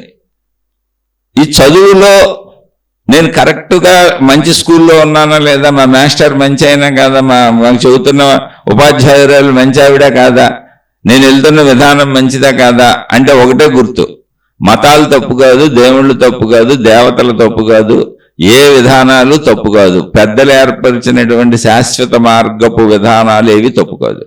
దాన్ని ఇప్పుడు నడుపుతున్న వాళ్ళు ఎవరైతే ఉన్నారో మహిమలు, మాయలు, అద్భుతాలు, తాళ్ళు, తాయెత్తులు, రంగురాళ్ళు, ఉంగరాలు ఇలా నిన్ను అనేక దిశలుగా ఆకర్షించి ఇవన్నీ నిన్ను రక్షిస్తాయి. ఆఖరికి ఎంత దారుణంగా అంటే వశీకరణాలు చెబుతున్నారు. అంటే ఎదుట మనిషిని నువ్వు వశం చేసేసుకోవచ్చని. ఇంకా ఏం చెబుతున్నారంటే నువ్వు ఏది అనుకుంటే అది జరిగిపోద్ది, పదే పదే అనుకో, నీకు సృష్టి శక్తి అన్ని ఇచ్చేస్తుంది అని చెబుతున్నారు. అంటే మనుషుల్ని అసలు ఎంత భ్రాంతులకు గురి చేస్తున్నారంటే నువ్వు ధర్మంగా మంచిగా బతకటం, సహజ సిద్ధంగా ప్రకృతి తత్వంతో మనుషులందరూ ఎలా బతుకుతారో అలా కామన్గా బతకటం, జంతువులన్నీ ఎలా బతుకుతాయి అలా కామన్గా బతకటం, చెట్లన్నీ ఎలా బతుకుతున్నాయి అలా కామన్గా బతకటం అనేటువంటి నేచర్ అంటే ప్రకృతి యొక్క న్యాచురల్ అంటే సహజతత్వం ఏది ఉందో అలా కాకుండా ఒక అసహజమైనటువంటి భావనలోకి నిన్ను తీసుకెళ్ళిపోతున్నారు, నీకు ఏదో మేలు చేసేస్తుందని. అటువంటి వాళ్ళందరూ మోసగాళ్ళు, మోసగత్తులేనండి. దానికి ఏ పేర్లైనా పెట్టుకున్నాను. నీకు నేర్పవలసింది ఒకటే: నీ సహజ జీవితం నీది ఎలా ఉందో అందరిది అలాగే ఉంటుంది. నీ సృష్టిలో ఉన్న అన్నిటికీ అలాగే ఉంటుంది. నువ్వు ఆ సహజ జీవితాన్ని సహజ భావనతో, అంటే సహజ భావన అంటే ఏంటి? ఎక్కువ లేవు, తక్కువ లేవు. కాకపోతే గౌరవం ఏంటి? ఇప్పుడు మాస్టర్ని గౌరవిస్తారు కదా పిల్లలందరూ భౌతిక చదువుల్లో అయినా. అలాగే మతాలు, మార్గాలు, విధానాల్లో మాస్టర్లను గౌరవిస్తాం అంతే. వాళ్ళు మనలాంటి వాళ్ళే. కానీ మహిమలు, మాయలు, అద్భుతాలు, నన్ను రక్షించేసి కాపాడేస్తావు అనే సిద్ధాంతంలోకి నువ్వు ఎప్పుడు వెళ్ళావు, ఎప్పుడు నమ్మావో నువ్వు జ్ఞాన చదువు చదవట్లేదు, మూఢత్వం, మూర్ఖత్వం, నువ్వు దాంట్లోకి వెళ్ళిపోయావు. ఇప్పుడు నీది మూఢాచారం, మూఢ విధానం, మూఢ పద్ధతి. నువ్వు మూఢుడివి, మూఢురాలివి. భజ గోవిందం భజ గోవిందం గోవిందం భజ మూఢమతే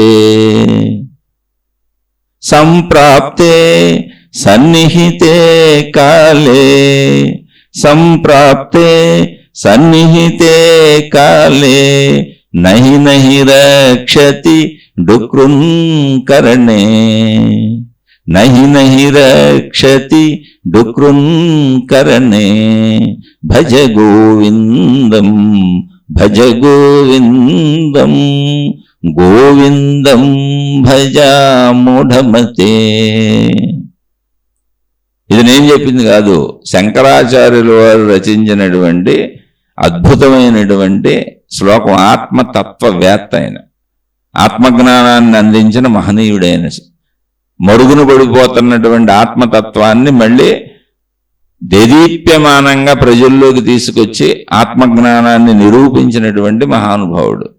ఏం చెబుతున్నారు? గోవిందం భజ మూఢమతే. మూఢుడా, ఇప్పుడు నేను అన్నది మూఢాచారములు, మూఢనమ్మకాలు అంటే ఏంటి? జ్ఞానము లేదు అక్కడ. మూఢత్వం అంటే అది. మహిమలు, మాయలు, అద్భుతాలు ఎందుకు జరుగుతాయి? అందరికీ ఏం జరుగుద్దో నీకు అదే జరుగుద్ది. నీకు ప్రత్యేకంగా ఒక మహిమ చేశాడు ఆ దేవుడు అంటే పక్షపాత అయిపోతాడు. నిన్ను ప్రత్యేకంగా రక్షించాడు ఒక గురువు, నీకు నువ్వు డబ్బులు ఇవ్వబట్టి, నువ్వు సేవలు చేయబట్టి గురువు రక్షించాడు, దేవుడు రక్షించాడు అంటే వాళ్ళు పక్షపాతులు అయిపోతారు. సృష్టి ధర్మం తప్పిపోద్ది. జడ్జి గారు ఎప్పుడు వాదన లేని న్యాయమైన తీర్పు చెప్పాలంటే పక్షపాతంగా ఎందుకుంటారు? అందుకని చెబుతున్నారు నాయన, అలా అనిపిస్తే అది మూఢత్వము.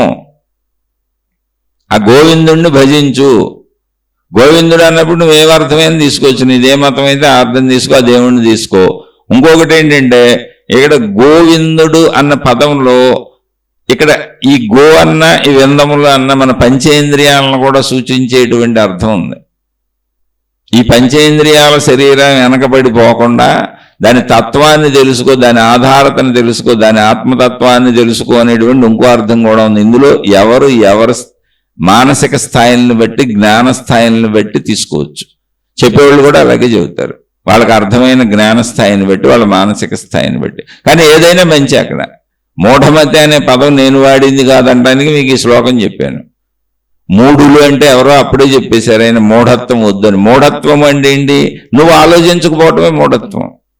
నువ్వు విచక్షణతో అది తప్ప రైట్ అని తెలుసుకోకపోవటమే మూఢత్వం. మహిమలేండి, మాయలేండి, అద్భుతాలేండి, వాళ్ళే జబ్బులు పాలైపోతుండే. వాళ్ళు జబ్బులు పాలైపోయి రోగాలు పాలైపోయి నీ దగ్గరికి మేకప్ వేసుకొని వచ్చి స్టేజీల మీద కూర్చొని వాళ్ళు ఏదో చెబుతుండే ఆ చెప్పిన కాసేపే మళ్ళీ కూర్చున్నప్పుడు కూడా వాళ్ళ ఒళ్ళంతా నొప్పిలే, కాళ్ళు నొప్పిలే, కేళ్ళ నొప్పిలే, కాసేపట్ట బలంగా కూర్చుంటారు నీ ముందు అలా కనపడతానికి. తర్వాత అన్ని మందులు వాడుకుంటూనే ఉంటారు, అన్ని రకాల బాధలు వాళ్ళు పడతానే ఉంటారు. అలాగే వాళ్ళని అనుసరిస్తున్నటువంటి శిష్యగణం, భక్తగణం ఏదైనానండి, ఎవరైనా సరే వాళ్ళ అనుయాయులందరూ కూడా అధర్మంలో ఉన్న వాళ్ళు ఎన్ని కష్ట నష్టాలు పడుతున్నారో, కావాలంటే మీ గురువులను అనుసరించే వాళ్ళు ఎన్ని కష్ట నష్టాలు పడ్డారో శీర్షికలుగా ఒక్కొక్క కుటుంబం చెబుతాను. అయితే ఎవరినో అవమానించడం అనవసరంగా మీరు పరిశీలించుకోండి, మీకు తెలిసిపోద్ది అసలు మీరు ఎవరినో అనుసరిస్తూ ఉంటారు. మీ కుటుంబం చూసుకోండి చాలు, ఎవరు గొడవ ఎందుకు. లేదు మీకు తెలిసిన మీ చుట్టుపక్కల కుటుంబాలు చూసుకోండి. అలా నేను కొన్ని వందల వేల కుటుంబాలు చూసి, ఎందుకంటే నాకు అటువంటి అవకాశం వచ్చింది, గురువులతో ఉండే అవకాశం వచ్చింది, ఆ గురువులను అనుసరించే మనుషులతో సాగే అవకాశం వచ్చింది, ఆ గురువులు శిష్యులుగా భక్తులుగా సాగుతున్న వాళ్ళతో సాగే అవకాశం వచ్చింది. అది ఒక రోజు 2 రోజులు కాదు, 30-35 ఏళ్ల పాటు కుదిరింది నాకు అవకాశం. ఆ కుటుంబాలన్నీ చూశా. అందులో సర్వనాశనం అయిపోయిన కుటుంబాలు ఎన్నో ఉన్నాయి. భయంతో ఆ గురువులను అనుసరిస్తున్నారు. చాలా మంది గురువులు శాపాలు పెడుతున్నారు, మమ్మల్ని దాటి వెళ్ళకూడదు, మమ్మల్ని దాటి వెళ్ళిపోతే మీరు ఒకసారి గురువు అని మా దగ్గరకు వచ్చేసారు, మాకు అంకితం అయిపోయామన్నారు, మా దేవుడికి అంకితం అయిపోయామన్నారు, మా మతానికి అంకితం అయిపోయామన్నారు, మా విధానానికి అంకితం అయిపోయామన్నారు. ఇంకో దేవుడి దగ్గరికి వెళ్తే, ఇంకో దేవత దగ్గరికి వెళ్తే, ఇంకో గురువు దగ్గరికి వెళ్తే, ఇంకొక ప్రార్థనాలయానికి వెళ్తే మీరు సర్వనాశనం అయిపోతారు, మీకు దోషాలు వస్తాయని స్వయంగా ఆళ్లే పెడుతున్నారు. ఇప్పుడు ఏంటి, గురువు ఏదో మంచి నేర్పుతాడు కదరా నాయన అని ఆ గురువు దగ్గరకో, ఆ నాయకురాలు నాగమ్మ దగ్గరకో వెళ్తే, ఒక్కసారి నన్ను పట్టుకున్నావు గనక ఇక నిన్ను జీవితాంతం జిడ్డులా నేను వదలను, ఇక నాకు అంటుకుపోయావు, నన్ను వదిలి వెళ్ళావా నువ్వు సర్వనాశనం అయిపోతావని వాళ్ళు చెబుతున్నారు. బెదిరిస్తున్నారు శిష్యుల్ని, బెదిరిస్తున్నారు భక్తుల్ని, బెదిరించి వాళ్ళ దగ్గర నుంచి సమస్తం నీ డబ్బులు మందానికే ఖర్చు పెట్టాలి, నీ సేవలు మందానికే చేయాలి, బయట ఎక్కడ చేయకూడదు. బయట నువ్వు మానవులకి సేవ చేయమని చెబుట్లా, నువ్వు నీ డబ్బులన్నీ మన సంస్థలకి, మన దేవుడికి, మేం చేసే కార్యక్రమాలకు ఖర్చు పెట్టాలి. నువ్వు నీ సేవలన్నీ మన సంస్థలకి, మన దేవుడికి, మా విధానంలో. మళ్ళీ ఆ దేవుడి పేరు మీద 1000 మంది గురువులు ఉన్నారు, మళ్ళీ ఆ గురువుకి ఖర్చు పెట్టకూడదు. మన దేవుడైనా నువ్వు మన దేవుడైనా ఈ దేవుడికి సంబంధించి వేరే గురువు దగ్గరికి కూడా వెళ్ళకూడదు. మళ్ళీ మన దేవుళ్ళలో మన ప్రార్థనాలయాలకు మనం కట్టినట్టుగా రావాలి, మన ప్రార్థనాలయాలకే సేవ చేయాలి. ఎందుకని నువ్వు నా దగ్గర కదా శిష్యుడిగా వచ్చింది, చేరింది, నువ్వు నా దగ్గర కదా దీక్షలు తీసుకుంది, నువ్వు నా దగ్గర కదా అంకితం అయ్యి నాకేదో నేర్పమని చెప్పింది. అందుకని ఇప్పుడు నువ్వు నా దగ్గరకు వచ్చిన పాపానికి నీ జీవితం మొత్తం కర్మ నీకు శాపం పెట్టా, నన్ను వదిలి వెళ్ళిపోయావని, నువ్వు నష్టపోయావని. ఇది అవునో కాదో, ఇలాంటి సంస్థలు, విధానాలు, మనుషులు, గురువులు ఉన్నారో లేదో మీ విచక్షణతో మీరే ఆలోచించుకోండి. ఇలాంటివి వచ్చినప్పుడు ఇది నిజమేనా? ఒక మతమే చెబుతుంది, రోజు మైకుల్లో ఊదర కొడతా ఉంటారు, పక్క దేవుళ్ళంతా మంచోళ్ళు కాదు, ఆ దేవుళ్ళను పూజించకూడదు, అసలు ఆ దేవుళ్ళ విధానాలే తప్పు, మైకులు ఊదరలు కొట్టేస్తున్నాయి. మతాలే అడిగేవాళ్ళు లేడు. అదే ఊళ్ళో అన్ని మతాల వాళ్ళు ఉన్నారు, అన్ని రకాల ప్రార్థనాలయాలు ఉన్నాయి. రేపు వద్దు నీళ్ళు కొట్టుకు సాగకుండా ఎందుకుంటారు? చూసి చూసి చూసి ఒక రోజు మంటెక్కిపోద్ది. ఇలా దేవుడిని తిడతా అంటే ఎవరు ఊరుకుంటారు? అంత బాహాటంగా బట్ట బయలుగా అలా తయారు చేస్తున్నారు. ఎవరు ఇంతకీ తయారు చేసేది? ప్రచారకులు. మతం తప్పు కాదు, దేవుడు తప్పు కాదు. పెట్టబడిన విధానం విద్యాబోధన కోసం, జ్ఞానబోధన కోసం. నేను మనిషిని అనే స్థితి నుంచి నేను అనంత ఆత్మశక్తిని అనే స్థితి వరకు అల్టిమేట్కి నువ్వు రీచ్ అవటానికి అవసరమైనటువంటి సన్మార్గంలో, మంచిలో, ధర్మంలో కేవలం బ్రతికినంత కాలం మంచిగా ధర్మంగా బతుకుతూ నువ్వు అక్కడికి వెళ్ళటానికి, ఆ సత్యతను తెలుసుకోవడానికి, నిన్ను మంచిలోనే ఉంచడానికి ఏర్పాటు చేయబడినటువంటి విద్యాలయాలు, మతాలు, మార్గాలు, ప్రార్థనాలయాలు. కానీ ఇదంతా ఇప్పుడు ప్రస్తుతం చేస్తున్నది ఎవరో? దేవుడు తప్ప ఎక్కడ? దేవుడు అనాదిగా ఉన్నాడు. ఆ మతం ఎప్పుడుదో అప్పటి నుంచే దేవుడు ఉన్నాడు. కానీ ఆ మతం పేరు మీద, ఆ దేవుడి పేరు మీద ఇది చేస్తున్నదంతా ప్రచారకులు. ఇప్పుడు ఈ మైకులు మోగించేవాళ్ళు ఎవరు? ఈ రూల్స్ పెట్టేవాళ్ళు ఎవరు? పక్క దేవుడు ఎంక చూస్తే పక్క దేవుడు, పక్క మతాల వాళ్ళంతా అసలు మతాలే కాదు, తప్పుడు దేవుళ్ళు వాళ్ళు, మన దేవుడే నిజమైన దేవుడు అని చెప్పేవాళ్ళు ఎవరు? ఆ మత విధానాలన్నీ తప్ప, వాళ్ళ పూజలు అర్చనలన్నీ తప్పని చెప్పేవాళ్ళు ఎవరు? వాళ్ళ ఆరాధన పద్ధతులు తప్పని చెప్పేవాళ్ళు ఎవరు? అంత బాహాటంగా మైకులు మోగించేవాళ్ళు ఎవరు? ఇప్పుడున్న మనుషులు, ఇప్పుడున్న మత ప్రచారకులు, ఇప్పుడున్న మూఢుడు కాదు పక్కడిని తిడతాడు అసలు ఎవడైనా దైవ సిద్ధాంతంలో. అలాగే నన్ను వదిలిపెట్టి వెళ్ళిపోతే, ఒకసారి నా దగ్గరకు వచ్చేసావు కనుక, నా దాంట్లో చేరిపోయావు కనుక, ఇప్పుడు మా స్కూల్ వదిలిపెట్టి వెళ్ళిపోతే, మా విధానం వదిలిపెట్టి వెళ్ళిపోతే నాశనం అయిపోతావు, దోషాలు తగులుతాయి మీకని బెదిరించేవాళ్ళు నాశనం అవుతారా, లేదా చేరిన వాళ్ళు నాశనం అవుతారా? మీరే ఆలోచించండి ఒకసారి. ఇలా మనుషులతో గాని సమూహాలతో గాని ఆటలాడుకోవటం అనేది ఆధ్యాత్మికత కాదు, మతము కాదు, విధానము కాదు, దేవుడు కాదు, పద్ధతే కాదు, గురువు కాదు. లేదా గురువుల్లో స్త్రీలు పురుషులు ఉన్నారు కానీ మాతాజీలు కాదు. అసలు ఆ విధానాలన్నీ ఆల్రెడీ మోసపుచ్చే విధానాలు. మనుషుల్ని పంజరంలో పట్టిన పక్షుల్లాగా ఎవరో ఉంచరో. నిన్ను ఇంకా సంపూర్ణ స్వేచ్ఛ చేస్తుంది ఆత్మజ్ఞానం అంటే. అది నువ్వు ఒక శరీర భావంలో, పరిమిత శరీర భావంలో ఇరుక్కుపోబాక, నువ్వు పరిమిత శరీరమాత్రుడివి, శరీరమాత్రురాలువే కాదు, నీ శరీరానికి మించినటువంటి అపరిమితమైన శక్తి కలిగింది, విశాలమైంది నీ మనసు. అది సూక్ష్మ శరీరము.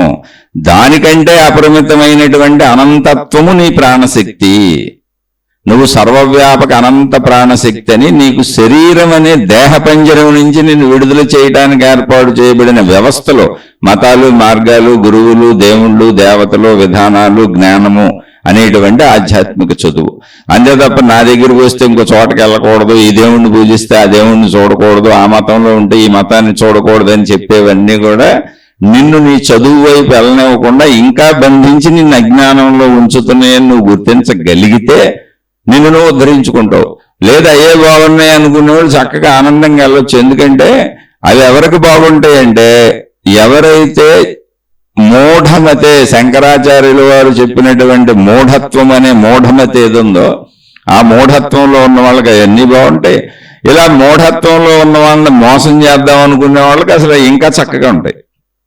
అందుకని సరైనటువంటి విజ్ఞానాన్ని నీకు నువ్వు పెంచుకోవాలి. ప్రపంచంలో ఎవరు ఇది తప్పు ఇది రైట్ అని నీ ఇంటికి వచ్చి నీకు చెప్పరు. విచక్షణ జ్ఞానాన్ని ఉపయోగించుకుంటూ జీవించటమే జీవితము. అదే ఆధ్యాత్మిక చదువు. నిన్ను నువ్వు తెలుసుకో చాలు. నీ బుద్ధి ఎలా ఉంది, నీ మనసు ఎలా ఉంది, నీ ఆలోచనలు ఎలా ఉన్నాయి, నీ గుణాలు ఎలా ఉన్నాయి, నీ స్వభావం ఎలా ఉంది, చక్కగా నువ్వు ఏం ఆలోచిస్తున్నావు అని నీకు తెలుస్తాయి కదా. ఒకవేళ అందులో చెడులున్నా తప్పు లేదు. ప్రస్తుతానికి మనం మనుషులందరితో కలిసి పెరిగాం కాబట్టి మంచి చెడుల కలయికతో అలా తయారైపోయాం. ఆ చెడులన్నీ తొలగించుకో. అదే ఆధ్యాత్మిక చదువు. అలా తొలగించుకోవడానికి అవసరమైనటువంటి జ్ఞానాన్ని రోజు గుర్తు చేస్తూ ఉంటుంది, చదువుకొని చెబుతూ ఉంటుంది. అది నీ చదువు, నీ శరీరము, నీ మనసు, నీ బుద్ధి, నీ అహంకారము, నీ గుణాలు, నీ స్వభావము, నీ ప్రాణశక్తి అన్ని నీవే. అందుకని విచక్షణ ఉపయోగించి చక్కగా నిన్ను నువ్వు తరింపజేసుకో. అలా నిన్ను నువ్వు తరింపజేసుకోవాలంటే ఏంటి? జ్ఞాన ఎదుగుదల. నువ్వు మెట్టుమెట్టుగా నీలో జ్ఞానాన్ని పెరుగుతుంటే, జ్ఞానం పెరుగుతుంది అంటే ఒకటే అర్థం ఏంటంటే నువ్వు మొత్తం విశ్వాన్ని ప్రేమిస్తావు. మతాలకు అతీతంగా, దేవుళ్ళకి అతీతంగా, గురువులకు అతీతంగా, సాధనలకు అతీతంగా అన్ని చేసుకోవచ్చు. కానీ విశ్వ ప్రేమ ఉంటుంది, అంటే మనుషులందరినీ ప్రేమిస్తావు. ఇప్పుడు సర్వే జనా సుఖినో భవంతు అని చెప్పిన వాళ్ళు ఎవరు? నా మతంలోకి వస్తే ఇంకో మతానికి వెళ్ళకూడదు, నన్ను గురువుగా తీసుకుంటూ ఇంకో గురువుని చూడకూడదు, నా డ్రెస్ వేసుకుంటూ ఇంకో డ్రెస్ కట్టుకోకూడదు. ఇలా చెప్పింది సర్వే జనా సుఖినో భవంతు అని.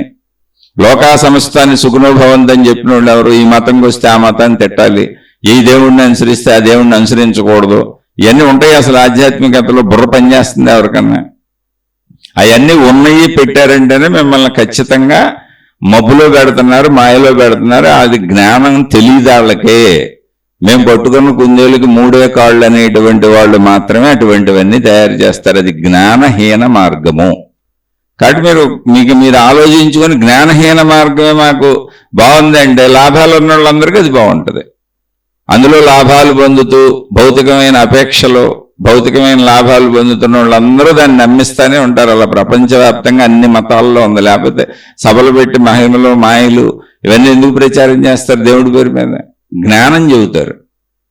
అందుకని ఎవరికి వాళ్ళు మనలో చెడిపోతుంటే మనం చక్కటి మార్గంలో ఉన్నట్టే. నువ్వు ఏ గురువునైనా అనుసరించే, మంచినైనా అనుసరించే, మతాన్నైనా అనుసరించే, సాధనైనా చేసుకో, ఏ దేవుడితో అయినా ఉండు. సూత్రం ఏంటి? నీలో చెడిపోయి మంచి పెరుగుతుందా? మనుషులందరి పట్ల ప్రేమ పెరుగుతుందా? మొత్తం ప్రపంచం సృష్టి అంతా ఒకటే అనిపిస్తుందా? ఆల్రెడీ ఒక సూత్రం చెప్పేశారు, సర్వే జనా సుఖినో భవంతు. అంటే జనులందరూ ఒకటే అన్న భావన ఉంటేనే నువ్వు అది అనగలుగుతావు. లోకా సమస్తా సుఖినో భవంతు అంటే అనేక లోకాలు ఉన్నాయని కాదు, ఎవరి లోకం వాళ్ళది. మనుషులకి ఈ లోకం ఇలా కనబడుతుంది, చెట్లకి ఈ లోకం ఇంకోలా కనబడుతుంది. జంతువుల్లో ఉన్నటువంటి ఎన్ని రకాల జంతువులు ఉన్నాయో వాటి శరీర తీరుని బట్టి ఇదే లోకం వాటికి ఇంకోలా కనబడుతుంది. అలా ఎన్ని రకాల జీవులకి ఈ లోకం ఎన్ని లోకాలలా అనిపిస్తుందో, మళ్ళీ అన్ని లోకాలలో ఉన్న అన్ని జీవులు హాయిగా ఉండాలి. ముందేం చెప్పాం? సర్వే జన అంటే మనుషులు మాత్రమే. లోకా సమస్త అంటే మొత్తం జీవులన్నీ, ఏవైనా సరే, జడ పదార్థములు, చైతన్య పదార్థములు, వీటన్నింటికి సృష్టి ఏమనిపిస్తుందో వాటి లోకం ఏంటో ఆ లోకాలన్నీ బాగుండాలంటే ఆ జీవులన్నీ బాగుండాలి అని. అటువంటి విశాల సమైక్య సమతాభావాన్ని నీకు కలిగించేటువంటి మార్గం ఉంటే చక్కగా గురువుని అనుసరించి, ఆ మతాన్ని అనుసరించి, ఆ దేవుణ్ణి అనుసరించి, ఆ విధానాన్ని అనుసరించి, ఆ సాధనని అనుసరించి, అటువంటి వాళ్ళని అసలు వదలబాకు దొరికితే. ఎందుకంటే అది కరెక్ట్ మార్గం. అటువంటిది కాకుండా నిన్ను ఒక పరిమితిలో కట్టేసి నీకు ఉన్న జ్ఞానాన్ని కూడా పోగొట్టి నిన్ను మూఢుడను చేస్తే, అప్పుడు శంకరాచార్యులు గారు చెప్పారు, భజ గోవిందం భజ గోవిందం గోవిందం భజ మూఢమతే. నాయనా ఓ మూఢమతి, అక్కడి నుంచి బయటకు వచ్చేసి ఈ గోవిందం అంటే ఇంద్రియాధీనములో ఉన్న శరీరములో ఇరుక్కుపోయినటువంటి ఆ ఇంద్రియాలను, దానికి సంబంధించిన జ్ఞానాన్ని తెలుసుకో, భజించు, తెలుసుకో, దాన్నే మననం చేసుకో, దాన్నే భజిస్తూ ఉండు.